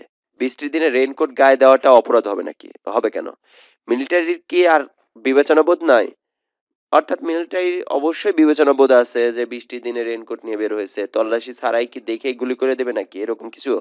প্রিন্সিপাল ডক্টর আফাজ আহমেদ এখানে আসছে। তার কলেজের প্রিন্সিপালের নাম হচ্ছে doctor Afaz Ahmed. Principal doctor Afaz Ahmad ঠিকই বলে। শোনেন, মিলিটারি যাদের ধরে মিছি ধরে না। এই যেমন ধরুন মনে করেন যে পুলিশ যদি কারো বাসায় আসে, স্বাভাবিকভাবে আমরা কি বলি যে এমনি এমনি তো আসে না, নিশ্চিত কোনো অপকর্ম করছে, নিশ্চিত কোনো অপরাধ করছে, যার কারণেই আসছে। সো ফ্যাক্টরটা জাস্ট লাইক দিস, যে ওই রকম সাবভার্সিভ অ্যাক্টিভিটিসের সঙ্গে তারা সামহাও আর আদার ইনভলভড। সাবভার্সিভ অ্যাক্টিভিটিস মানে হচ্ছে রাষ্ট্রবিরোধী কর্মকাণ্ড, যে কোনো রাষ্ট্রবিরোধী কর্মকাণ্ড। সো এর পাশে লিখে নিতে পারেন যে রাষ্ট্রবিরোধী কাজকে বোঝাচ্ছে সাবভার্সিভ অ্যাক্টিভিটিস। তারা সামহাও কোনো না কোনো ভাবে অর আদার যুক্ত। ইনভলভ অর্থ যুক্ত, সো কোনো না কোনো ভাবে যুক্ত। তা সে তো বাপু এসব থেকে শত হাত দূরে। সো সে নিজে তো এরকম রাষ্ট্রবিরোধী কাজ থেকে দূরে, অর্থাৎ মুক্তিবাহিনীর ধারেও নেই, কাছেও নেই। শালা তার বর্ডার ক্রস করলো, ফিরে এসে দেশের ভিতরে দমাদম মিলিটারি মারে। তাতে আর দুলাভাইয়ের আর দোষটা কোথায়? তো বলছে যে শালা গেছে মুক্তিবাহিনীতে, তো এতে দুলাভাইয়ের কি দোষ? এই যে মিলিটারি প্রত্যেক দিন এই ঢাকা শহরের বাজার পোড়ায়, বস্তিতে আগুন লাগিয়ে টপাটপ মানুষ মারে, মেয়েদের ধরে নিয়ে যায়, সে কখনো এসব নিয়ে টু শব্দ করেছে? অর্থাৎ তো তার মানে বলছে যে পাকিস্তানি বাহিনীর যে অত্যাচারটা সেটার একটা উদাহরণ দিয়ে দিল, যে ঢাকা শহরে বাজার পোড়াচ্ছে, বস্তিতে আগুন লাগাচ্ছে, মেয়েদেরকে ধরে ধরে নিয়ে যাচ্ছে, সে কখনো তো কিছু বলে নাই। সো তার শালা যদি যুদ্ধে যায় তাহলে তার সেখানে দোষ কি? কলেজের দেওয়াল ঘেঁষে প্রিন্সিপালের কোয়ার্টারের পাশে মিলিটারি ক্যাম্প, ক্লাস ক্লাস সব বন্ধ। সো প্রিন্সিপালের কোয়ার্টারের পাশে মিলিটারি ক্যাম্প বসেছে, ক্লাস ক্লাস সব বন্ধ আছে, ছেলেরা কেউ আসে না, মাস্টারদের হাজিরা দিতে হয়। তাও বহু টিচার গা ঢাকা দিয়েছে কবে থেকে। অর্থাৎ এই করোনাকালীন সময়টাতেও দেখছেন যে ছেলেমেয়ের কেউ আসে না, কিন্তু বাসায় থেকে হলেও মাস্টারদেরকে হাজিরা দিতে হয়। কিন্তু সেই সময়টা থেকে তো আর এভাবে অনলাইনে হাজিরা দেওয়ার কোনো সিস্টেম ছিল না, যার কারণে প্রত্যেক দিন গিয়ে গিয়ে হাজিরা দিয়ে আসতে হয়। সে তো রোজ টাইমলি যায়। স্টাফ রুমে কলিগরা ফিসফিস করে, কোথায় কোন ব্রিজ উড়ে গেল, কোথায় 7 মিলিটারি লাশ পড়েছে ছেলেদের গুলিতে, এই কলেজের কোন কোন ছেলে ফ্রন্টে গেছে, অর্থাৎ সম্মুখ ভাগে, অথবা বলতে পারেন ফ্রন্ট বলতে আরেকটা জিনিসও বোঝাতে পারে যে যুক্ত ফ্রন্ট বা সামথিং লাইক দ্যাট। সো যুক্ত ফ্রন্টও হতে পারে। সো ফ্রন্টে গেছে মানে হচ্ছে যুদ্ধে গেছে। কই সে তো এসব আলাপের মধ্যে কখনো থাকে না। অর্থাৎ সে আসলে এই মুক্তিবাহিনীর ধারেও নাই, কাছেও নাই। এইসব কথা শুরু হলেই আলগোছে, অর্থাৎ আস্তে করে উঠে সে চলে যায় প্রিন্সিপালের কামরায়, প্রিন্সিপালের রুমে। যেহেতু প্রিন্সিপাল দেখা গেছে রাজাকার গোছের মানুষ, ডক্টর আফাজ আহমেদের খ্যাস খ্যাস গলায় হিন্দুস্তান ও মিসক্রিয়েন্টদের আশু ও অবিসম্ভাবী পতন সম্বন্ধে নিশ্চিত ভবিষ্যৎবাণী শোনে। সো হিন্দুস্তান যেহেতু ভারত আমাদের সেই সময়টাতে সহযোগিতা করেছিল, মিসক্রিয়েন্ট বলতে মুক্তিবাহিনীকে বোঝাচ্ছে বা দুর্বৃত্তকারীরা, তাদের যে খুব তাড়াতাড়ি পরাজয় হবে এই সম্পর্কে ভবিষ্যৎবাণী দেয় কে? ডক্টর আফাজ আহমেদ। ওই ঘরে আজকাল সহজে কেউ ঘাসে না, কেননা ডক্টর আফাজ আহমেদ সরাসরি পাকিস্তানের সাপোর্ট করতেছে। উর্দুর প্রফেসর আকবর সাজিদকে প্রিন্সিপাল আজকাল তোয়াজ করে, কেন? কারণ পাকিস্তানিদের সাথে কথা বলতে হতে উর্দুতে কথা বলতে হতো, আর যেহেতু উর্দুর প্রফেসর আছে আকবর সাজিদ, তার মাধ্যমেও যদি প্রিন্সিপাল কোনোভাবে উর্দুটা ভালো মতন শিখে ফেলে, এই জন্য তাকে তোয়াজ করে। মিন্টুর ফেলে যাওয়া নাকি রেখে যাওয়া রেইনকোটে ঢোকার পর থেকে তার গা শিরশির করছে, আর এক মুহূর্ত দাঁড়িয়ে থাকা যাচ্ছে না। প্রিন্সিপাল তাকে ডেকে পাঠিয়েছে সেই কখন। বলা যেতে পারে যে এই রেইনকোটটা আসলে মুক্তিযুদ্ধের চেতনা বোঝাচ্ছে, যেহেতু একজন মুক্তিযোদ্ধার গা থেকে আসছে। সো এই জন্য তার শরীরে যখন উঠছে, স্বাভাবিকভাবেই মনে হচ্ছে যে তার মতন ফিলিংস বোঝা যাচ্ছে যে সেও মুক্তিবাহিনীর মতন একজন লোক, এই জন্য এই কথাটা বলা হচ্ছে। রাস্তায় একটা রিক্সা নাই, তার রিক্সার পরোয়াও সে করছে না। রেইনকোটের ভেতরে হাঁটতে হাঁটতে বাস স্ট্যান্ডে যেতে তার কোনো অসুবিধা হবে না। রেইনকোটের উপরে বৃষ্টি পড়ছে অবিরাম, কি মজা, আর গায়ে লাগে না এক ফোঁটা। অর্থাৎ বৃষ্টি পড়তেছে, আমি বৃষ্টির মধ্যে হেঁটে যাচ্ছি, কিন্তু আমার গায়ে এক ফোঁটা বৃষ্টি পড়তেছে না। টুপির বারান্দা বেয়ে পানি গড়িয়ে পড়লে কয়েক ফোঁটা সে চেটে দেখে যে আসলে পানির স্বাদটা কেমন। ঠিক পানসে স্বাদ নয়, টুপির তেজ কি পানিতেও লাগলো নাকি। অর্থাৎ বোঝা যাচ্ছে যে সেই স্বাদটা একটু অন্যরকম। তার মানে যেহেতু মুক্তিবাহিনীর রেনকোট, সো মুক্তিযুদ্ধে মুক্তিযোদ্ধার রেনকোট, তার মানে মনে হচ্ছে যে পানিটাও বোধহয় খুব তেজি হয়ে গেছে। তাকে কি মিলিটারির মতো দেখাচ্ছে? পাঞ্জাব আর্টিলারি, না বালুচ রেজিমেন্ট, না কমান্ডো ফোর্স, নাকি প্যারামিলিটারি, না মিলিটারি পুলিশ? ওদের তো এক এক গোষ্ঠীর এক এক নাম, এক এক সুরত। তো এখানে মোট 5টা মিলিটারি বাহিনীর নাম বলা আছে সেই সময় যারা কাজ করেছে। এক হচ্ছে পাঞ্জাব আর্টিলারি, দ্বিতীয়ত হচ্ছে Baloch regiment, commando force, paramilitary এবং মিলিটারি পুলিশ। এই 5টা বাহিনী কাজ করেছে বাংলাদেশে। ওদের তো এক এক গোষ্ঠীর এক এক নাম, এক এক সুরত, এক এক রকমের দেখতে, ঠিক আছে, বিভিন্ন ধরনের। তার রেইনকোটে তাকে কি নতুন কোনো বাহিনীর লোক বলে মনে হচ্ছে? হোক, সে বেশ হনহন করে হাঁটে। শেষ হেমন্তের বৃষ্টিতে বেশ শীত শীত ভাব, অর্থাৎ শীত শীত আসার আগে হেমন্তের সময়টাতে স্বাভাবিকভাবেই শীত শীত একটা ভাব চলে আসে, বৃষ্টির মাধ্যমে দেখা যাচ্ছে ঠান্ডা পড়ে যায়। সো কিন্তু রেইনকোটের ভিতরে কি সুন্দর ওম, এই ওমের নিচে দাগ দিয়ে রাখেন। ওম বলতে এখানে বোঝানো হচ্ছে যে এখানে ওম আসলে রূপক অর্থে দেশপ্রেম বোঝাচ্ছে, অর্থাৎ এটা নেওয়ার পর থেকে তার ভিতরে একটা দেশপ্রেম কাজ করতেছে, সো দেশপ্রেমের প্রতীক। মিন্টুটা এই রেনকোট রেখে গিয়ে ভালোই যে করেছে। বাস স্ট্যান্ডে পৌঁছে বাসের জন্য তাকে তাকাতে হয় উত্তরে, আরেকটা দিক। এর আগে আমরা পাইছিলাম পূর্ব দিক, এখন পেলাম উত্তর দিক। মিলিটারি লরির ল্যাজটাও দেখা যাচ্ছে না। সেই সময়টাতে মিলিটারি লরিও চলাচল করতো রাস্তাঘাটে এবং সব ভয়ঙ্কর মুহূর্ত কাটাতো রাস্তাঘাটে। দেখা যাচ্ছে কি যে এই বোধহয় মিলিটারি আসলো।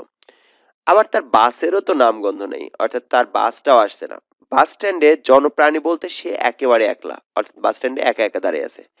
রাস্তার পাশে পান বিড়ির সিগারেটের ছোট দোকানটার ঝাঁপ একটুখানি তুলে দোকানদারও তাকিয়ে রয়েছে উত্তরেই, অর্থাৎ একটুখানি ঝাঁপটা খুলে উত্তর দিকে তাকিয়ে রয়েছে।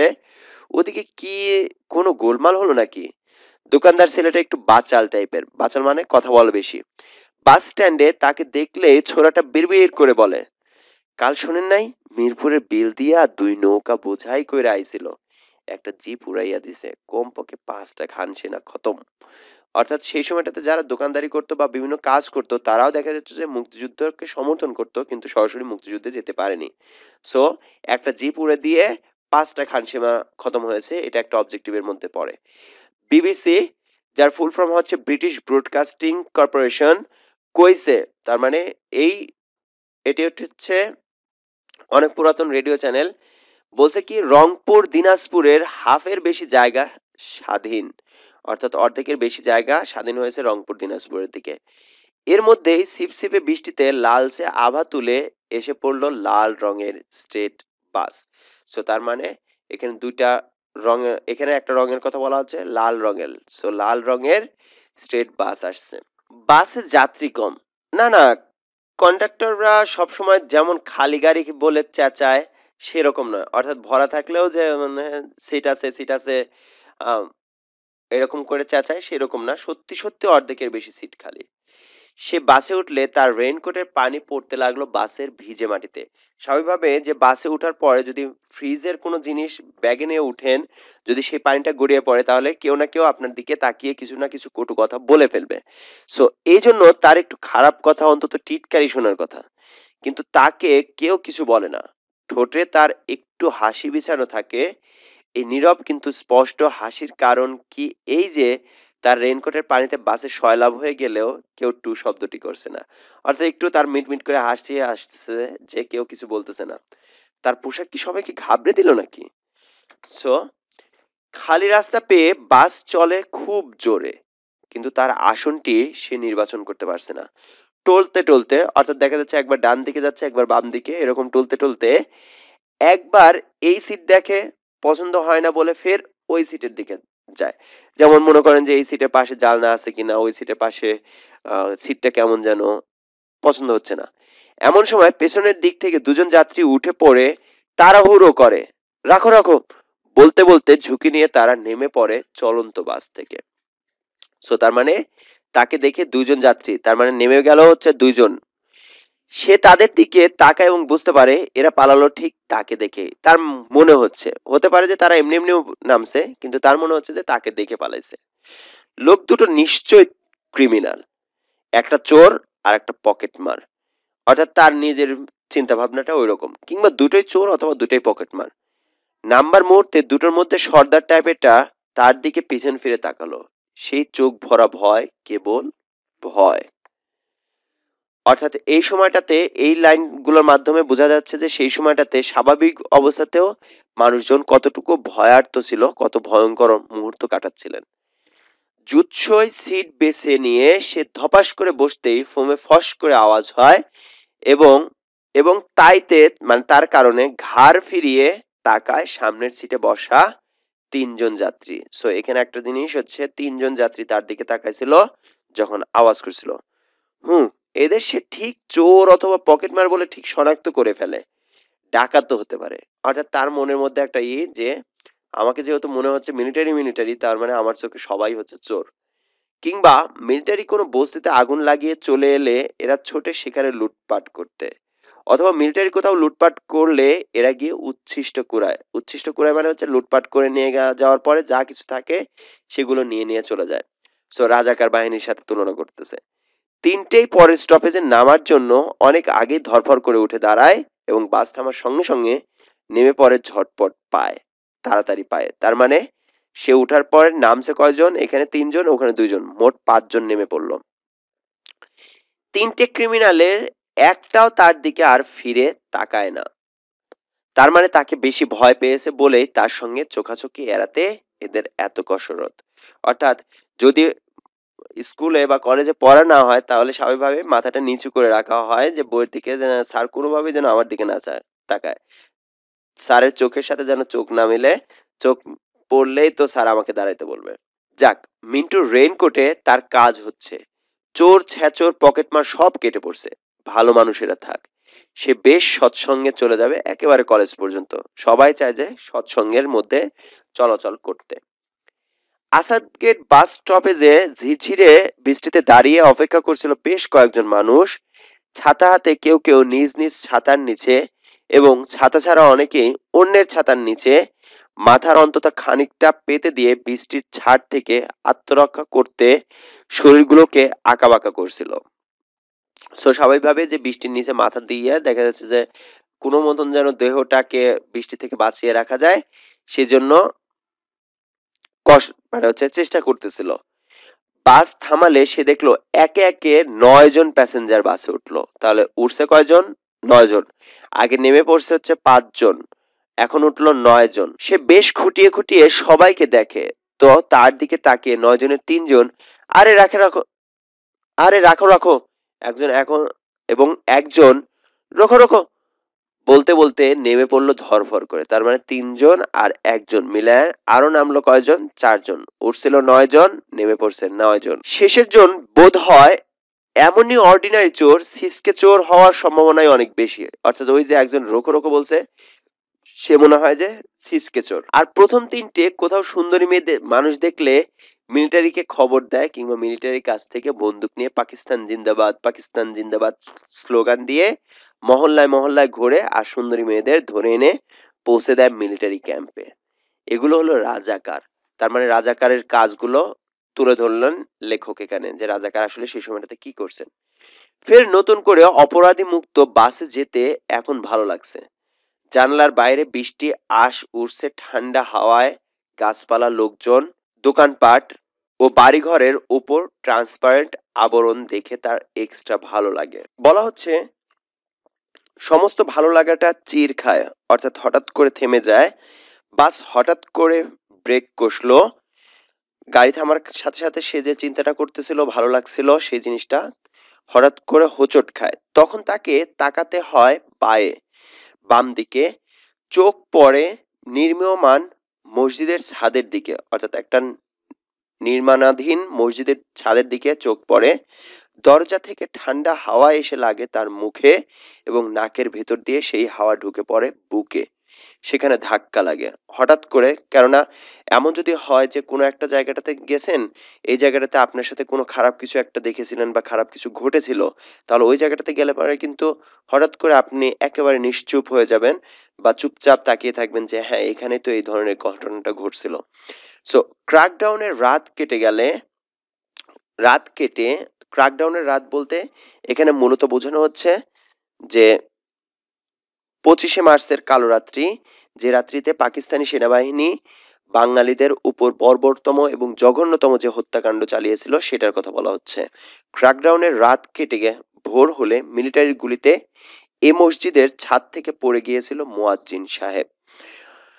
ঠান্ডা হাওয়ার ধাক্কা রেইনকোটের তোপে এতটাই গরম হয়ে ওঠে যে মনে হয় ভিতরে বুঝি আগুন ধরে গেল। অর্থাৎ নিজের মধ্যে একটা রাগ তৈরি হয়ে যাচ্ছে যে এভাবে একটা মুয়াজ্জিনকে গুলি করে মেরে ফেলা, সে কি দোষ করছিল? সে তো আজান দিচ্ছিল। মসজিদের উল্টো দিকের বাড়িতে ৩ তলায় থাকতো তখন তারা। তাহলে মসজিদের উল্টো দিকে তারা থাকতো হচ্ছে ৩ তলায়। রাতভর ট্যাঙ্কের হুঙ্কার আর মেশিন গান আর স্টেন গানের ঘেউ ঘেউ। দেখুন ঘেউ ঘেউ মূলত হচ্ছে কুকুরের ডাক। তো স্টেন গানের শব্দটাকে পাকিস্তানি বাহিনীর এই শব্দগুলোকে কুকুরের ডাকের সাথে তুলনা করছেন। ঘেউ ঘেউ আর মানুষের কাতরানিতে, যেহেতু মানুষ চিৎকার চেঁচামেচি, এদিকে লাশ ওদিকে মরছে, কাতরানিতে তাদের কারো ঘুম হয়নি সে রাতে। ছেলে মেয়ে নিয়ে ছেলে মেয়ের মায়ের সঙ্গে শেষ হয়েছিল খাটের নিচে। স্বাভাবিকভাবে যে দরজা ভেঙে যদি কেউ ঢুকে তাহলে দেখবে যে বাসায় আসলে কেউ নাই, এই জন্য সবাই ভয়ে খাটের নিচে লুকিয়েছিল। ভোরবেলা মিলিটারি মানুষ মারায় একটু বিরতি দিলে ছেলেমেয়েরা ঘুমিয়ে পড়ে এবং বন্ধ জানালার পর্দা একটু তুলে সে রাস্তা দেখতে থাকে, রাস্তার দিকে তাকিয়ে থাকে যে আসলে কি ঘটেছে। যেমন স্বাভাবিকভাবেই যে যদি কখনো আন্দোলন হতে থাকে ঢাকায়, এই ধরনের পরিস্থিতির সম্মুখীন হতে হয় যে সকালবেলায় দেখা যাচ্ছে যে বাইরে বের হওয়ার আগে জানালা দিয়ে বাইরের পরিবেশটা কেমন সেটা দেখার দিকে মানুষের নজর থাকে বেশি, যে বাইরে যে যাব বাইরের পরিবেশটা আসলে কেমন। রাস্তার উপরে মসজিদের ছাদে মুয়াজ্জিন সাহেব দাঁড়িয়েছিল আজান দিতে। সাধারণত জুমার নামাজটা সে নিয়মিত পড়ে, অর্থাৎ নুরুল হুদার কথা বলছে যে সে নিয়মিত জুমার নামাজ পড়ে, অন্যান্য 5 ওয়াক্ত নামাজের বালাই নেই, অর্থাৎ জুমার জুমার দিনের মুসলিম বলা যায়। তবে সেই ভোরে তার আজান শুনতে ইচ্ছা করছিল খুব। মুয়াজ্জিনের আজান দেওয়াটা সম্পূর্ণ দেখবে বলে সে জানালার ধার থেকে সরে না। অর্থাৎ অর্থাৎ এরকম একটা বিষয় হচ্ছে যে কিউরিসিটি জাগে যে দেখি না কি হয়, দেখি না কি হয়। আর যদি কোনো একটা অঘটন ঘটতে থাকে স্বাভাবিকভাবে চোখটা ওইদিকে চলে যায় যে হয়তোবা কিছু একটা হবে বা সামথিং লাইক দ্যাট। তো দেখা যাচ্ছে যে সিক্স সেন্স কিছু একটা বলে দেয়। তো সারা এলাকায় ইলেকট্রিসিটি নষ্ট, যেহেতু গোলাগুলি বা প্রথমে যেহেতু সকল ভবনগুলোকে দখল নিয়েছিল, যার কারণে ইলেকট্রিসিটি নাই। মসজিদের মাইক্রোফোন অকেজো। তো এই কথা বলা হচ্ছে যে মসজিদের মাইক্রোফোন অকেজো হয়ে পড়ছে। মুয়াজ্জিন সাহেব গমগমে গলায়, তার গলার স্বরটা হচ্ছে একটু কঠিন, গমগমে গলায় যতটা পারে জোর দিয়ে বলে উঠল, আল্লাহু আকবার। সো দ্বিতীয়বার আল্লাহর মহত্ব ঘোষণা করার সুযোগ তার আর মেলেনি। এর আগেই সম্পূর্ণ অন্যরকম ধ্বনি করে লোকটা পড়ে যায় রাস্তার উপর, অর্থাৎ রাস্তার ওই পারেই মসজিদ এবং মসজিদের ছাদের উপরে উঠে আজান দিচ্ছিল। যেহেতু মাইক্রোফোন নষ্ট তার জন্য ছাদে উঠে আজান দিচ্ছিল যাতে মানুষ শুনতে পায়, নামাজে আসে। তো সেখানে গুলি করা হয়, যার কারণে সে রাস্তার উপর পড়ে যায়। সেদিন সকালে বৃষ্টি ছিল না। আজ বৃষ্টির সকালে মিলিটারি কি ওই দৃশ্যের পুনর্ঘটনের পায়তারা করছে? আজকেও কি এই ধরনের কোনো ঘটনা ঘটবে? অর্থাৎ একটা দুর্ঘটনা ঘটলে ওই দিকে তাকিয়ে থাকা হয় যে এই জায়গাটাতে তো অ্যাক্সিডেন্ট হয়েছিল, সো মনে হয় আবার কিছু একটা হতে পারে। এখন তো কোনো নামাজের ওয়াক্ত নেই, তবে আজান দেওয়া হবে কি করে? এর বোধ হয় যে কোনো সময়কেই এরা বোধ হয় যে কোনো সময়কেই নামাজের ওয়াক্ত ঘোষণা করে নতুন হুকুম জারি করেছে। অর্থাৎ একটু কটাক্ষ করছে, যেহেতু আজান দেওয়ার সময় মানুষটাকে মেরে ফেলা হলো, তো তারা যদি সত্যিকার অর্থে পবিত্র ভূমি হতো, সত্যিকার অর্থে মুসলমান হিসেবে থাকতো, তাহলে তো এরকম আল্লাহর ধ্বনি যে বলছে তার উপরে তো গুলি চালাতো না। সো সেটাকে কটাক্ষ করছেন। মিলিটারি এখন যাবতীয় গাড়ি থামাচ্ছে, অর্থাৎ সকল গাড়ি থামাচ্ছে, গাড়ির প্যাসেঞ্জারদের নামিয়ে দাঁড় করিয়ে দেয় রাস্তার ধারে। আরেক দল মিলিটারি স্টেন গান তাক করিয়ে রাখছে এই মানুষের শাড়ির উপর, অর্থাৎ কেউ কোনো কিছু করতে চাইলে পারে যেন গুলি করতে পারে। অন্য একটি দল ফের ওই সব লোকের জামা কাপড় আর শরীরের গোপন জায়গাগুলো তল্লাশি করে, যাতে তাদের শরীরের ভিতর কোনো অস্ত্র শস্ত্র আছে কিনা, আক্রমণ করার জন্য বের হয়েছে কিনা, এই ধরনের জিনিস। মিলিটারি যাদের পছন্দ করছে তাদের ঠেলে দিচ্ছে পেছনে দাঁড়ানো একটা লরির দিকে, অর্থাৎ পছন্দ করছে বলছে যাদেরকে সন্দেহ হচ্ছে, এখানে পছন্দ করছে বলতে লিখুন সন্দেহ করছে। তাদের বাসটিতে এসে উঠল লম্বা ও খুব ফর্সা এক মিলিটারিরা স্বাভাবিকভাবেই লম্বা হবে, তো লম্বা এবং ফর্সা এক মিলিটারি উঠলো। এখন বাসের ভিতরে কোনো আওয়াজ নেই, সব চুপচাপ, আল্লাহ জানে কি হবে, এই ধরনের একটা বিষয়। যাত্রীদের বুকের টিপ টিপ শব্দ এই নীরবতার সুযোগ বাড়ে এবং এটাই তার মাথায় বাজে দ্রাম দ্রাম করে। অর্থাৎ এই যে নীরবতা, এর মধ্যেই মাথার ভিতরে মানে বারবার করতেছে যে কিছু একটা হতে পারে, কিছু একটা হতে পারে, এই ধরনের। বারান্দাওয়ালা টুপির নিচে শব্দের ঘষায় আগুন জ্বলে এবং তার হালকা বেরোয় তার চোখ দিয়ে, তবে একটু নড়ে বসলে মাথার ও বুকের ধ্বনি নিয়ন্ত্রণে আসে। অর্থাৎ একভাবে যে ঘৃণা এবং রাগ হচ্ছে এদের উপরে যে এইভাবে মসজিদের মুয়াজ্জিনকে মারছে। সো এটাই বলছে যে টুপির নিচে শব্দের ঘষার কারণে মনে হচ্ছে যে ভিতরে আগুন জ্বলে আছে এবং তার কিছুটা প্রকাশ পাচ্ছে চোখের মধ্যে দিয়ে। সামান্য একটু নড়ে বসলে স্বাভাবিকভাবে সে আবার ঠিক হয়ে যাচ্ছে এবং এসবকে পরোয়া না করে সে সরাসরি তাকালো মিলিটারির মুখের দিকে। অর্থাৎ তার কাছে মনে হচ্ছে যে ওই রেইনকোট পরার কারণে তার ভিতরে সাহসটা অনেক বেশি বেড়ে গেছে।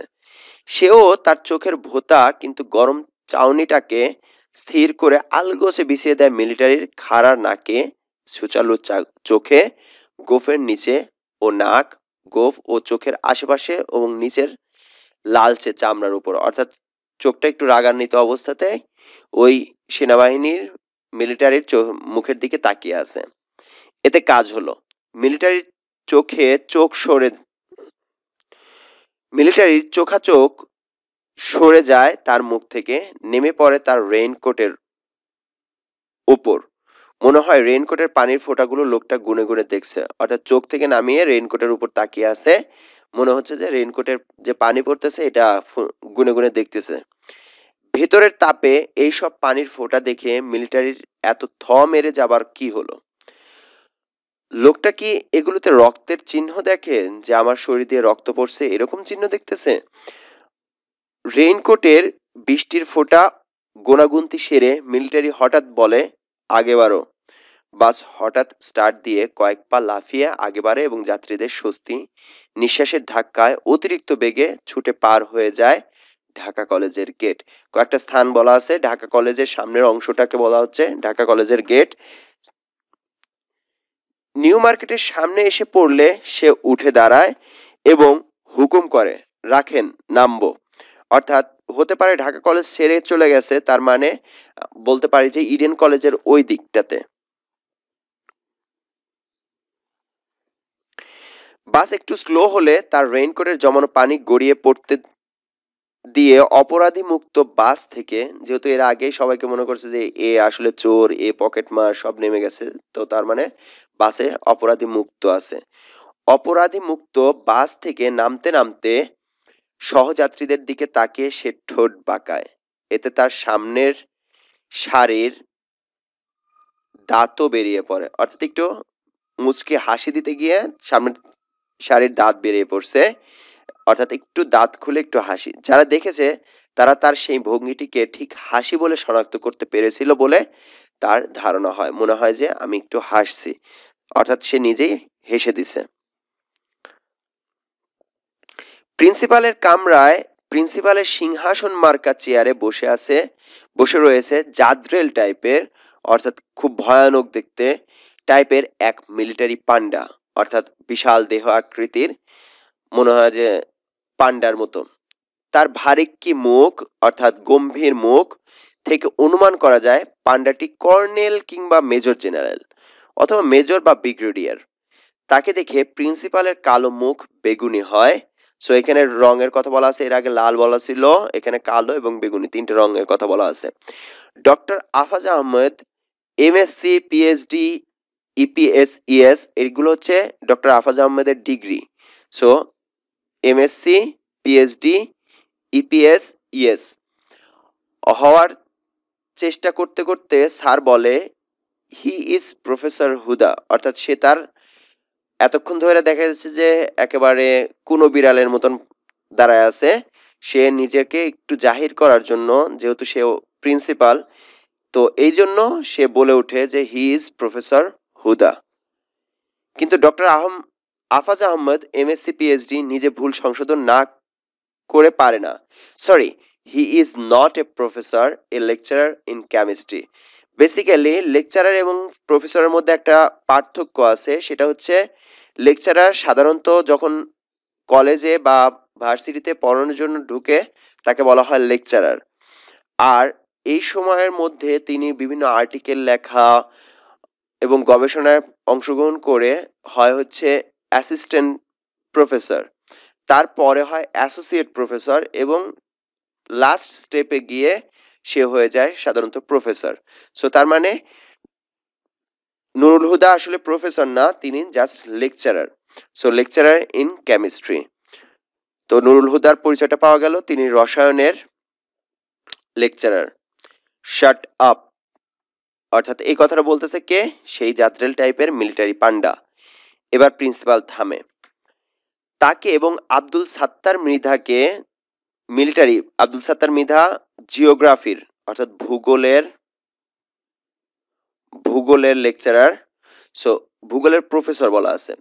মিলিটারি জিপে নিয়ে তোলার আগে জাদ্রেল কর্নেল না ব্রিগেডিয়ার প্রিন্সিপালকে কড়া গলায় বলে, সেনাবাহিনীকে নিয়ে মজা করে শায়েরি করা খুব বড় অপরাধ।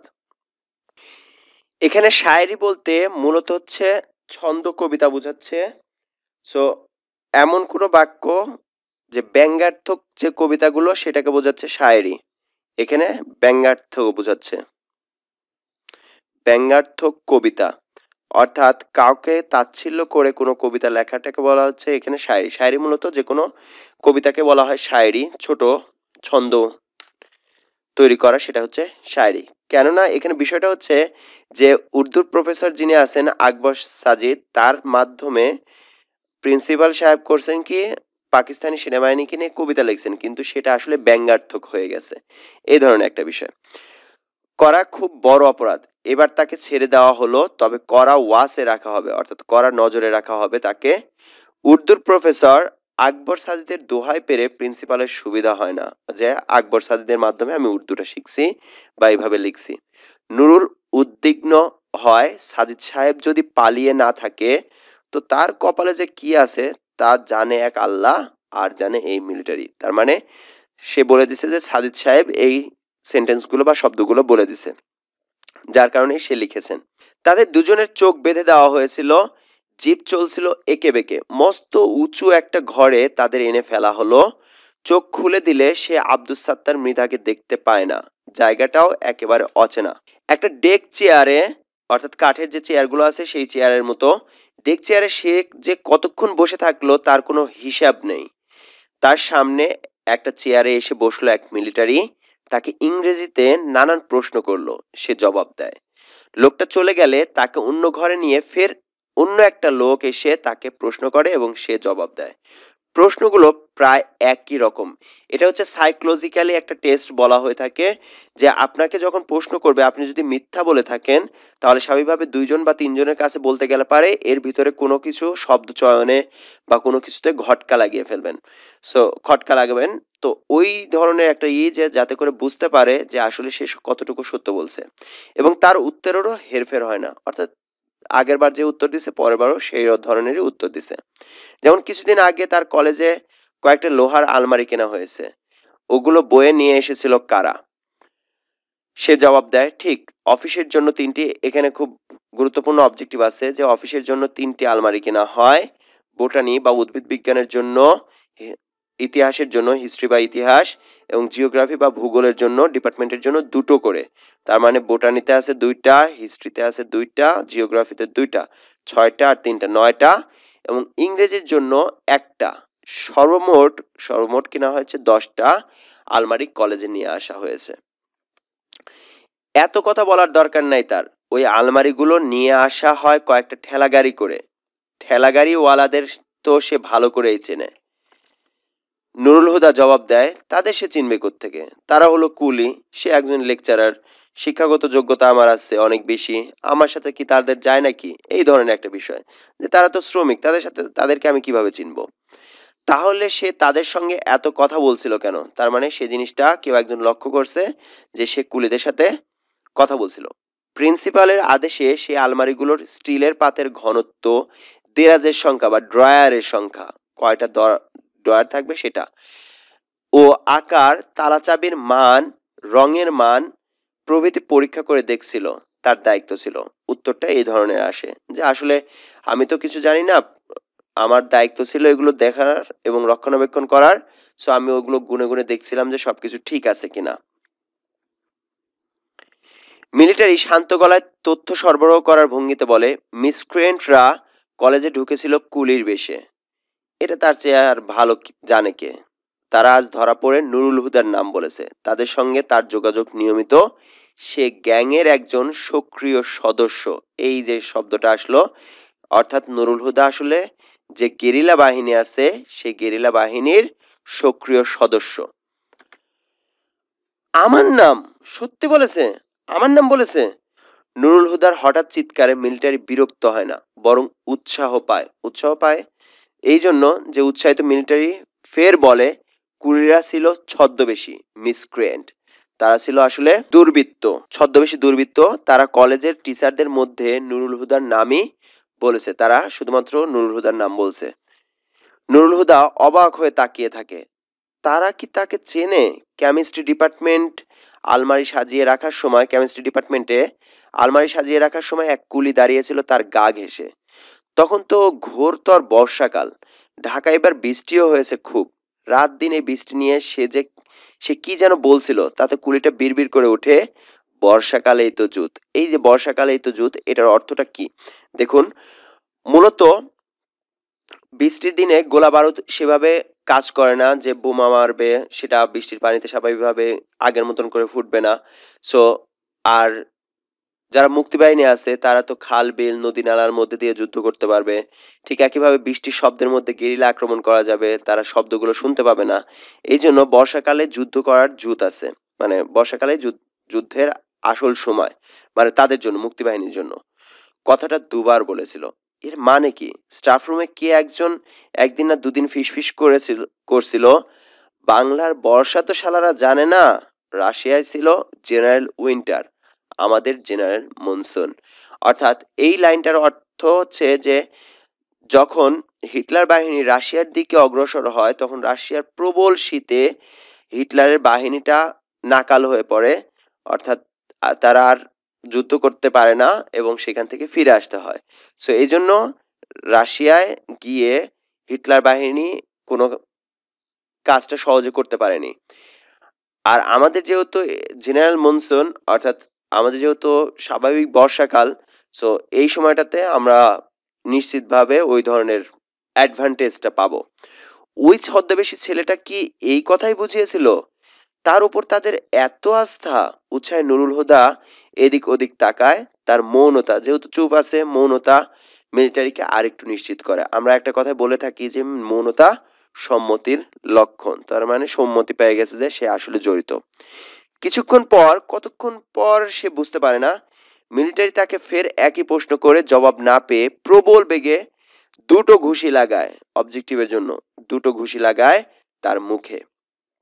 প্রথম ঘুষিতে সে কাত হয়, দ্বিতীয় ঘুষিতে পড়ে যায় মেঝেতে। মেঝে থেকে তুলে তাকে মিলিটারি ফের জিজ্ঞেস করে, ওদের আস্তানা কোথায়? সে খবর তার তো ভালোভাবেই জানা আছে। সে জবাব দেয়, হ্যাঁ। এখন ব্যাপারটা হচ্ছে যে সে যেহেতু ধরা পড়ে গেছে, তার মানে এখানে আর মিথ্যা বলে কোনো লাভ নাই। মিথ্যা বললেও যা, সত্য বললেও তাই। ওই ঠিকানাটা বলে দিলেই তো তাকে সসম্মানে ছেড়ে দেওয়া হবে, এই নিশ্চয়তা দিয়ে তাকে পাউরুটি এবং দুধ খাওয়ানো হয়। অর্থাৎ একটু ঘুষ দেওয়ার চেষ্টা, যে দুধ পাউরুটি খায় নে, তারপরেও তুই বল, তোকে সসম্মানে বাড়িতে যেতে দেবো। আসলে কি তাই দেবে? আর সে যেহেতু মুক্তিযুদ্ধের মন মানসিকতা নিয়ে আসে, তার মানে সে সেই লোভটা করেও না। তাকে ভাবতে সময় দিয়ে মিলিটারি চলে যায়। কিছুক্ষণ পর, কতক্ষণ সে জানে না, মিলিটারি ফিরে এসে ফের বলে, মিসক্রিয়েন্টদের ঠিকানা তো তার জানা আছে। সে ফের জবাব দেয়, হ্যাঁ। কিন্তু পরের প্রশ্নের জবাব না পেয়ে, অর্থাৎ ঠিকানাটা কোথায়, এই জবাবটা না পেয়ে মিলিটারি তাকে নিয়ে যায় অন্য একটি ঘরে। তার বেটো খাটো, যেহেতু আগেই বলা আছে যে তার শরীরটা আসলে খাটো বেটে ধরনের, শরীরটাকে ঝুলিয়ে দেওয়া হলো ছাদে লাগানো একটা আংটার সঙ্গে। সো আংটার সাথে তার দেহটাকে ঝুলিয়ে দিছে। তার পাছায় চাবুকের বাড়ি পড়ে সপাত সপাত করে। তবে বাড়িগুলো বিরতিহীন পড়তে থাকায় কিছুক্ষণের মধ্যে সেগুলো নুরুল হুদার কাছ থেকে মনে হয় স্রেফ উৎপাত বলে। অর্থাৎ একই জায়গায় যদি কয়েকবার আঘাত করা হয়, স্বাভাবিকভাবে ওই জায়গাটাতে আর আগের মতন ব্যথা পাওয়া যায় না। ব্যাপারটা হচ্ছে যে মাংসপেশিটা আসলে ওই জিনিসটাকে আর আপনার ইন্দ্রিয়তে পৌঁছায় না যে এই জায়গাটাতে আঘাত করছে, যার কারণে ব্যাপারটা হয় যে উৎপাত বলে মনে হচ্ছে যেন বৃষ্টি পড়ছে মিন্টুর রেইনকোটের উপর। এই জায়গাটাতে একটা গল্প বলি আমি। আমাদের বাসার পাশে একটা ছোট ছেলে ছিল, আমাদের সাথে পড়াশোনা করতো, মানে আমাদের ছোট ক্লাসে। আমরা যখন ক্লাস 4-5-এ, সে তখন 2 বা 3-তে। তাকে পড়ার জন্য তার মা রেগুলারলি তাকে মারতো। তো আমার আপু পড়াতো, তো তখন তাকে একটা প্রশ্ন করছিল, তার নাম ছিল মাসুদ, যে মাসুদ এত মার মারে তোকে, তাহলে তোর মা তো চায় যে তুই একটু ভালো মতন পড়াশোনা কর, পড়াশোনা করলেই তো হয়। তো সে প্রত্যুত্তরে করছে, বলছিল যখন মারে তখন ব্যথা লাগে, তারপরে তো আর ব্যথা লাগে না। তো পড়লে তো সারাদিনই পড়তে হয়। তো তার মানে ব্যাপারটা হচ্ছে যে পড়া চুরি করে সে যখন ঘুরতে থাকে, সো সেটা সমস্যা না, সারাদিন তো ঘুরে আসলো, মায়ের যখন দেবে তখন শুধু ব্যথা লাগবে, তারপরে তো আবার ঠিক হয়ে যাবে। সো এই ধরনের রেইনকোটটা এরা খুলে ফেলেছে, কোথায় রাখলো কে জানে। কিন্তু তার ওম, ওম মানে কি, তার ভিতরে যে দেশপ্রেমটা বোঝাচ্ছে, তার ওই দেশপ্রেমটা তার শরীরে এখনো লেগেই রয়েছে। বৃষ্টির মতো চাবুকের বাড়ি পড়ে তার রেইনকোটের মতো চামড়ায়, আর সে অবিরাম বলেই চলে মিসক্রিয়েন্টদের ঠিকানা তার জানা আছে। সে জানে যে মিসক্রিয়েন্ট বা মুক্তিবাহিনী কোথায় আছে। শুধু তার শালার নয়, তার ঠিকানা জানার মধ্যে কোনো বাহাদুরি নেই। সে ছদ্মবেশী কুলিদের আস্তানাও চেনে, তারাও তাকে চেনে এবং তার উপর তাদের আস্থাও কম নয়। আস্থাও কম নয় বলতে বোঝাচ্ছে যে তারাও জানে যে সে কখনো অন্তত ধরা পড়ার পরে ঠিক আমাদের ঠিকানাটা বলে দেবে না। তাদের সঙ্গে তার আতাতের অভিযোগ, আতাত শব্দটা যে গোপনভাবে তাদের সাথে মিলে থাকা, সেটাকে বলা যাচ্ছে আতাত, আতাতের অভিযোগ। এবং ও তাদের সঙ্গে তার আতাত রাখার উত্তেজনায় নুরুল হুদার ঝুলন্ত শরীর এতটাই কাঁপে যে চাবকের বাড়ির দিকে তার আর মনোযোগ দেওয়া হয়ে ওঠে না। অর্থাৎ সে চিন্তা করে যে আমার কারণে অন্তত আরো কিছু মুক্তিবাহিনী বেঁচে যাবে, আমাকে তো মেরেই ফেলবে। সো আমি যদি বলে দিই তাহলে স্বাভাবিকভাবেই সেই মুক্তিবাহিনীগুলো ধরা পড়ে যাবে। তো এই ধরনের কিছু মানুষের নিঃস্বার্থ আত্মত্যাগের মাধ্যমে আমরা আমাদের স্বাধীনতাটা পূর্ণাঙ্গভাবে পেয়েছিলাম। তো এই ছিল সম্পূর্ণ গল্প। আসলে এটা হচ্ছে সংক্ষেপিত বলা উচিত ছিল, কারণ এই গল্পের আরো বাকি অংশটুকু আছে। তো আমি আমন্ত্রণ জানাবো আপনাদেরকে এই গল্পের বাকি অংশটুকু যদি সম্ভব হয় নেট থেকে বা বই কিনে যেভাবেই হোক গল্পটা পড়ে নেবেন। এই অংশটাতে থাকবে এর গুরুত্বপূর্ণ যে চরিত্রগুলো, সেই চরিত্রগুলোর নাম, একই সাথে এখানে থাকবে থাকবে চরিত্রসমূহ এবং সংখ্যাবাচক তথ্য এবং শব্দার্থ সহ অন্যান্য সকল প্রশ্নগুলোর উত্তর। সো চলুন শুরু করা যাক। প্রথমে দেখে নেই এখানকার যে চরিত্রসমূহ আছে সেই চরিত্রসমূহ। প্রথম মূল গল্পের নায়ক হচ্ছে নুরুল হুদা। উনি মূলত রসায়নের লেকচারার। একই সাথে তার সাথে সম্পর্ক আছে যে আসমা নামক যে মেয়েটা আছে তার স্বামী, এবং এই নুরুল হুদার জবানিতেই এই গল্পটি বলা। মিন্টু নুরুল হুদার শ্যালক এবং তার স্ত্রী আসমা, আসমার ভাই হচ্ছে মিন্টু। মিন্টুর ব্যাপারে বলা আছে মিন্টু নুরুল হুদার চাইতে উচ্চতায় বড় এবং মিন্টু মুক্তিবাহিনীতে বা যুদ্ধে যায় জুন মাসের 23 তারিখে, এবং যে রেইনকোটটা সেই রেইনকোটটা মূলত মিন্টুর। আসমা নুরুল হুদার বউ এবং একই সাথে মিন্টুর বোন।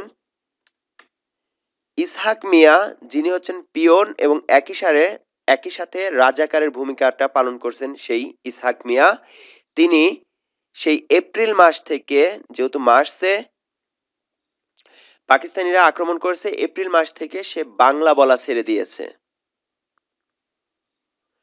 বলা ছেড়েছে।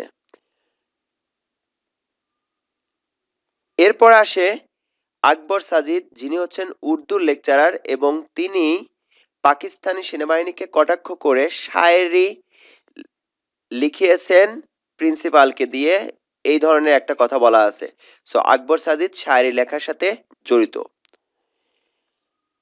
আব্দুস সাত্তার মৃধা, তিনি হচ্ছেন ভূগোলের লেকচারার এবং একই সাথে নুরুল হুদার সাথে ধরে নিয়ে যাওয়া হয় এই আব্দুস সাত্তার মৃধাকে।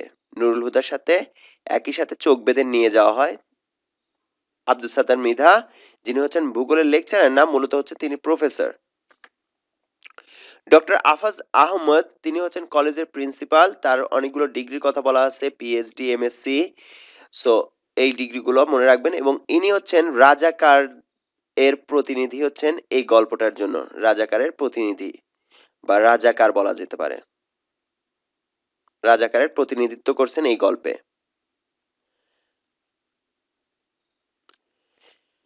এরপরে কর্নেল, যিনি মূলত কলেজে আসেন এবং এসে নুরুল হুদাকে এবং আব্দুস সাত্তার মৃধাকে ধরে নিয়ে যান এবং একই সাথে ডক্টর আফাজ আহমেদ প্রিন্সিপালকে হুঁশিয়ারি দিয়ে যান যে পরবর্তীতে যদি শায়েরি লেখা হয়, এই যে শায়েরি পাকিস্তান বাহিনীকে কটাক্ষ করে, তাহলে তার পরিণামটা ভালো হবে না।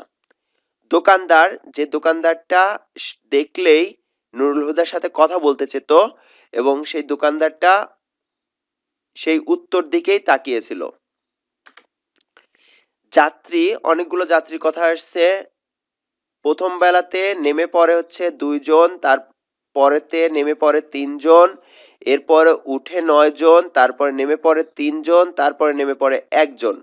তার দিকে তাকায় প্রথমে 2 জন, তারপরে বোধহয় 3 জন। একটু দেখে নিন, পরবর্তীতে আছে।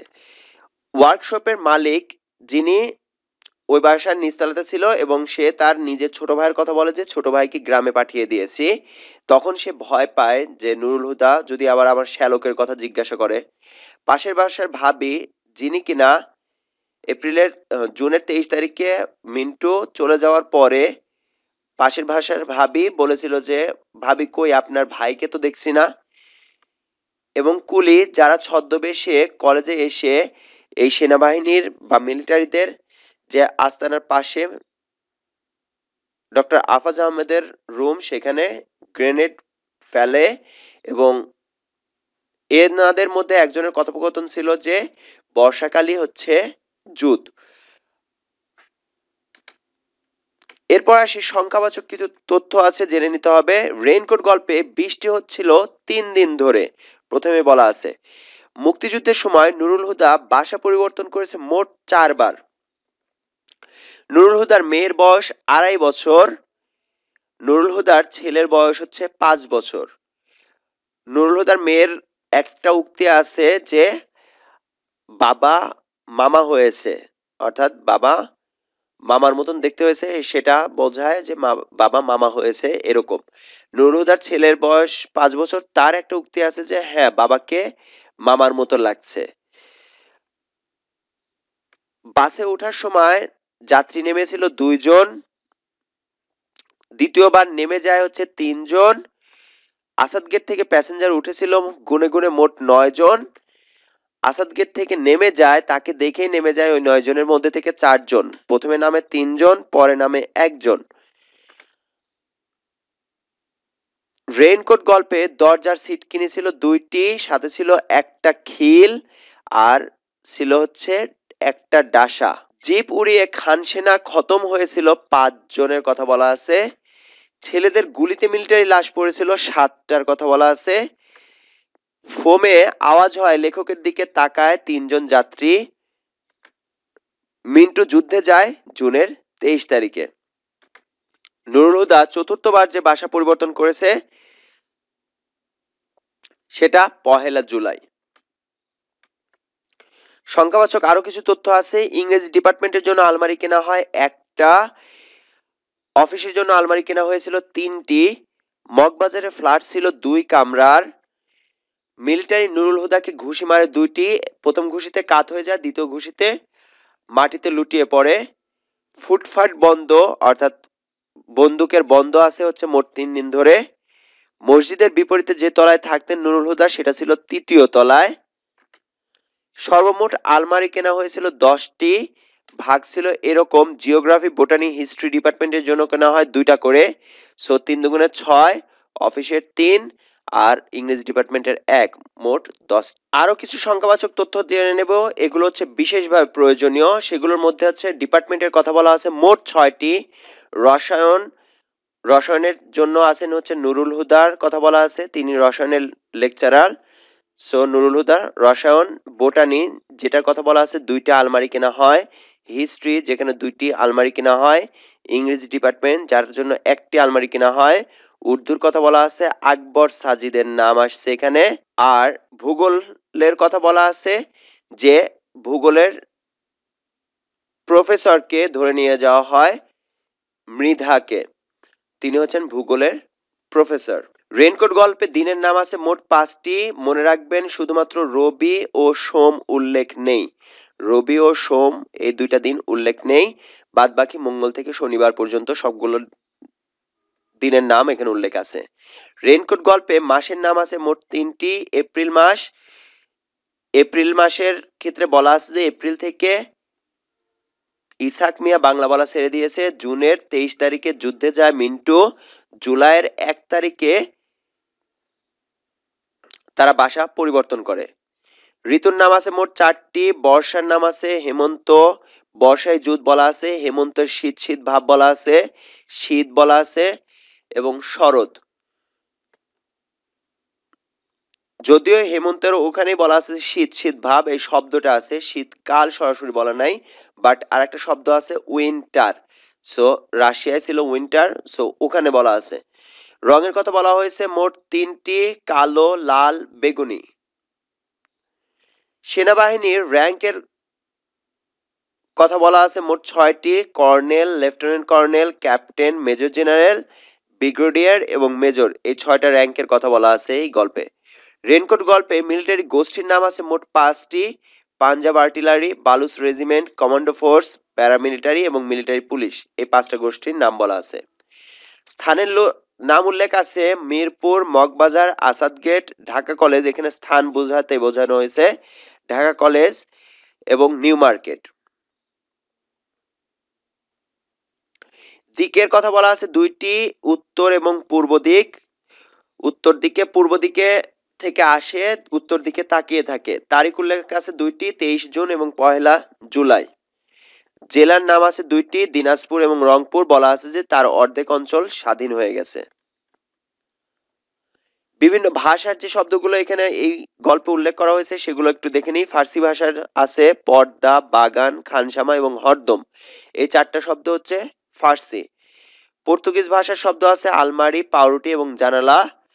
আরবি শব্দ আছে কসরত, শায়ের এবং তদবির। তুর্কি শব্দ আছে তল্লাশি। ফরাসি আছে হচ্ছে আতাত শব্দটা, এবং জাপানি শব্দ আছে হচ্ছে রিক্সা। এরপর আমরা কিছু শব্দার্থ দেখে নেব, যে শব্দার্থগুলো বইয়েও দেওয়া আছে, আপনার বই থেকেও পড়ে নিতে পারেন। যেমন জেনারেল স্টেটমেন্ট সম্পর্কে বলা আছে সাধারণ বিবৃতি, স্পেসিফিক ক্লাসিফিকেশন সুনির্দিষ্ট শ্রেণীকরণ, তলব কিয়া আভি জানা হোগা, তলব করেছেন এখনই যেতে হবে বুঝাইছেন, मिस्क्रियन लोग इलेक्ट्रिक ट्रांसफार्मर तोड़ दिया और ऑप्स जाने का टाइम प्रिंसिपल साहब का कोठी में ग्रेनेड फोका गेट तोड़ दिया। अर्थात মিসক্রিয়েন্টরা বা দুর্বৃত্তরা ইলেকট্রিক ট্রান্সফরমার উড়িয়ে দিয়েছে, আবার ফিরে যাওয়ার সময় প্রিন্সিপাল সাহেবের বাড়িতে গ্রেনেড ছুড়েছে, গেট ভেঙে গেছে। ক্যাসে কিভাবে, উ আফি ক সাক্তা সেটি আপনিই বলতে পারেন। মিসক্রিয়েন্ট হচ্ছে দুষ্কৃতকারী। বাংলাদেশের মুক্তিযুদ্ধের সময় পাকিস্তান সরকার এবং তার সেনাবাহিনী এই শব্দটি বাংলাদেশের মুক্তিযোদ্ধাদের হেয় প্রতিপন্ন করার জন্য ব্যবহার করতেন, দুর্বৃত্ত বলা হতো। আব্দুল সাত্তার মির্ধা কা ঘর জানা হোগা, আব্দুল সাত্তার মির্ধা হচ্ছে জিওগ্রাফি বা ভূগোলের প্রফেসর। আপ আভি আইয়ে এক কর্নেল সাহেব পোস গিয়া সব প্রফেসর কো এত্তলা দিয়া ফরন আয়ে। আব্দুল সাত্তার মির্ধার বাসায় যেতে হবে, আপনি এখনই আসুন। এক কর্নেল সাহেব এর মধ্যেই চলে এসেছেন, সব প্রফেসরকে ডেকেছেন, তাড়াতাড়ি আসুন, ফরন আয়ে তাড়াতাড়ি আসুন। ওয়েডিং ওয়ার্কশপ যেটা হচ্ছে ঝালাই কারখানা। সাবভার্সিভ অ্যাক্টিভিটিস রাষ্ট্রবিরোধী কার্যক্রম। মুক্তিযুদ্ধের সময় মুক্তিযোদ্ধারা যে কার্যক্রমগুলো চালাতো 71 সালে তাদেরকে বলা হতো সাবভার্সিভ অ্যাক্টিভিটিস বা রাষ্ট্রবিরোধী কর্মকাণ্ড। ট্রান্সপারেন্ট মানে হচ্ছে স্বচ্ছ। ক্র্যাকডাউনের রাত 1971 সালের 25 মার্চের যে ভয়াবহ রাত সেটাকে বলা হচ্ছে ট্রান্সপারেন্ট ক্র্যাকডাউনের রাত। রাশিয়ার ছিল জেনারেল উইন্টার, আমাদের জেনারেল মনসুন। দ্বিতীয় বিশ্বযুদ্ধের সময় প্রচন্ড শীতের কবলে পড়ে হিটলার বাহিনী রুশ বাহিনীর হাতে পর্যুদস্ত হয়েছিল। বাংলাদেশের প্রবল বর্ষায় তেমনি বিপজ্জনক পরিস্থিতিতে পড়েছিল হানাদার পাকিস্তানি বাহিনী। এখানে সেই তুলনাটা দেওয়া হয়েছে। আর এর মধ্যে দিয়ে শেষ হয়ে গেল আমাদের রেইনকোট গল্পের সম্পূর্ণ অংশটি। আশা করি আমাদের ভিডিওটি ভালো লাগলে এর পরবর্তীতে কোন অংশটা নিয়ে কাজ করব এটা জানালে আমরা ইনশাল্লাহ 7 দিনের মধ্যে সেইটার ভিডিওটা প্রকাশ করব ইনশাল্লাহ। ধন্যবাদ সবাইকে। আসসালামু আলাইকুম রহমতুল্লাহ।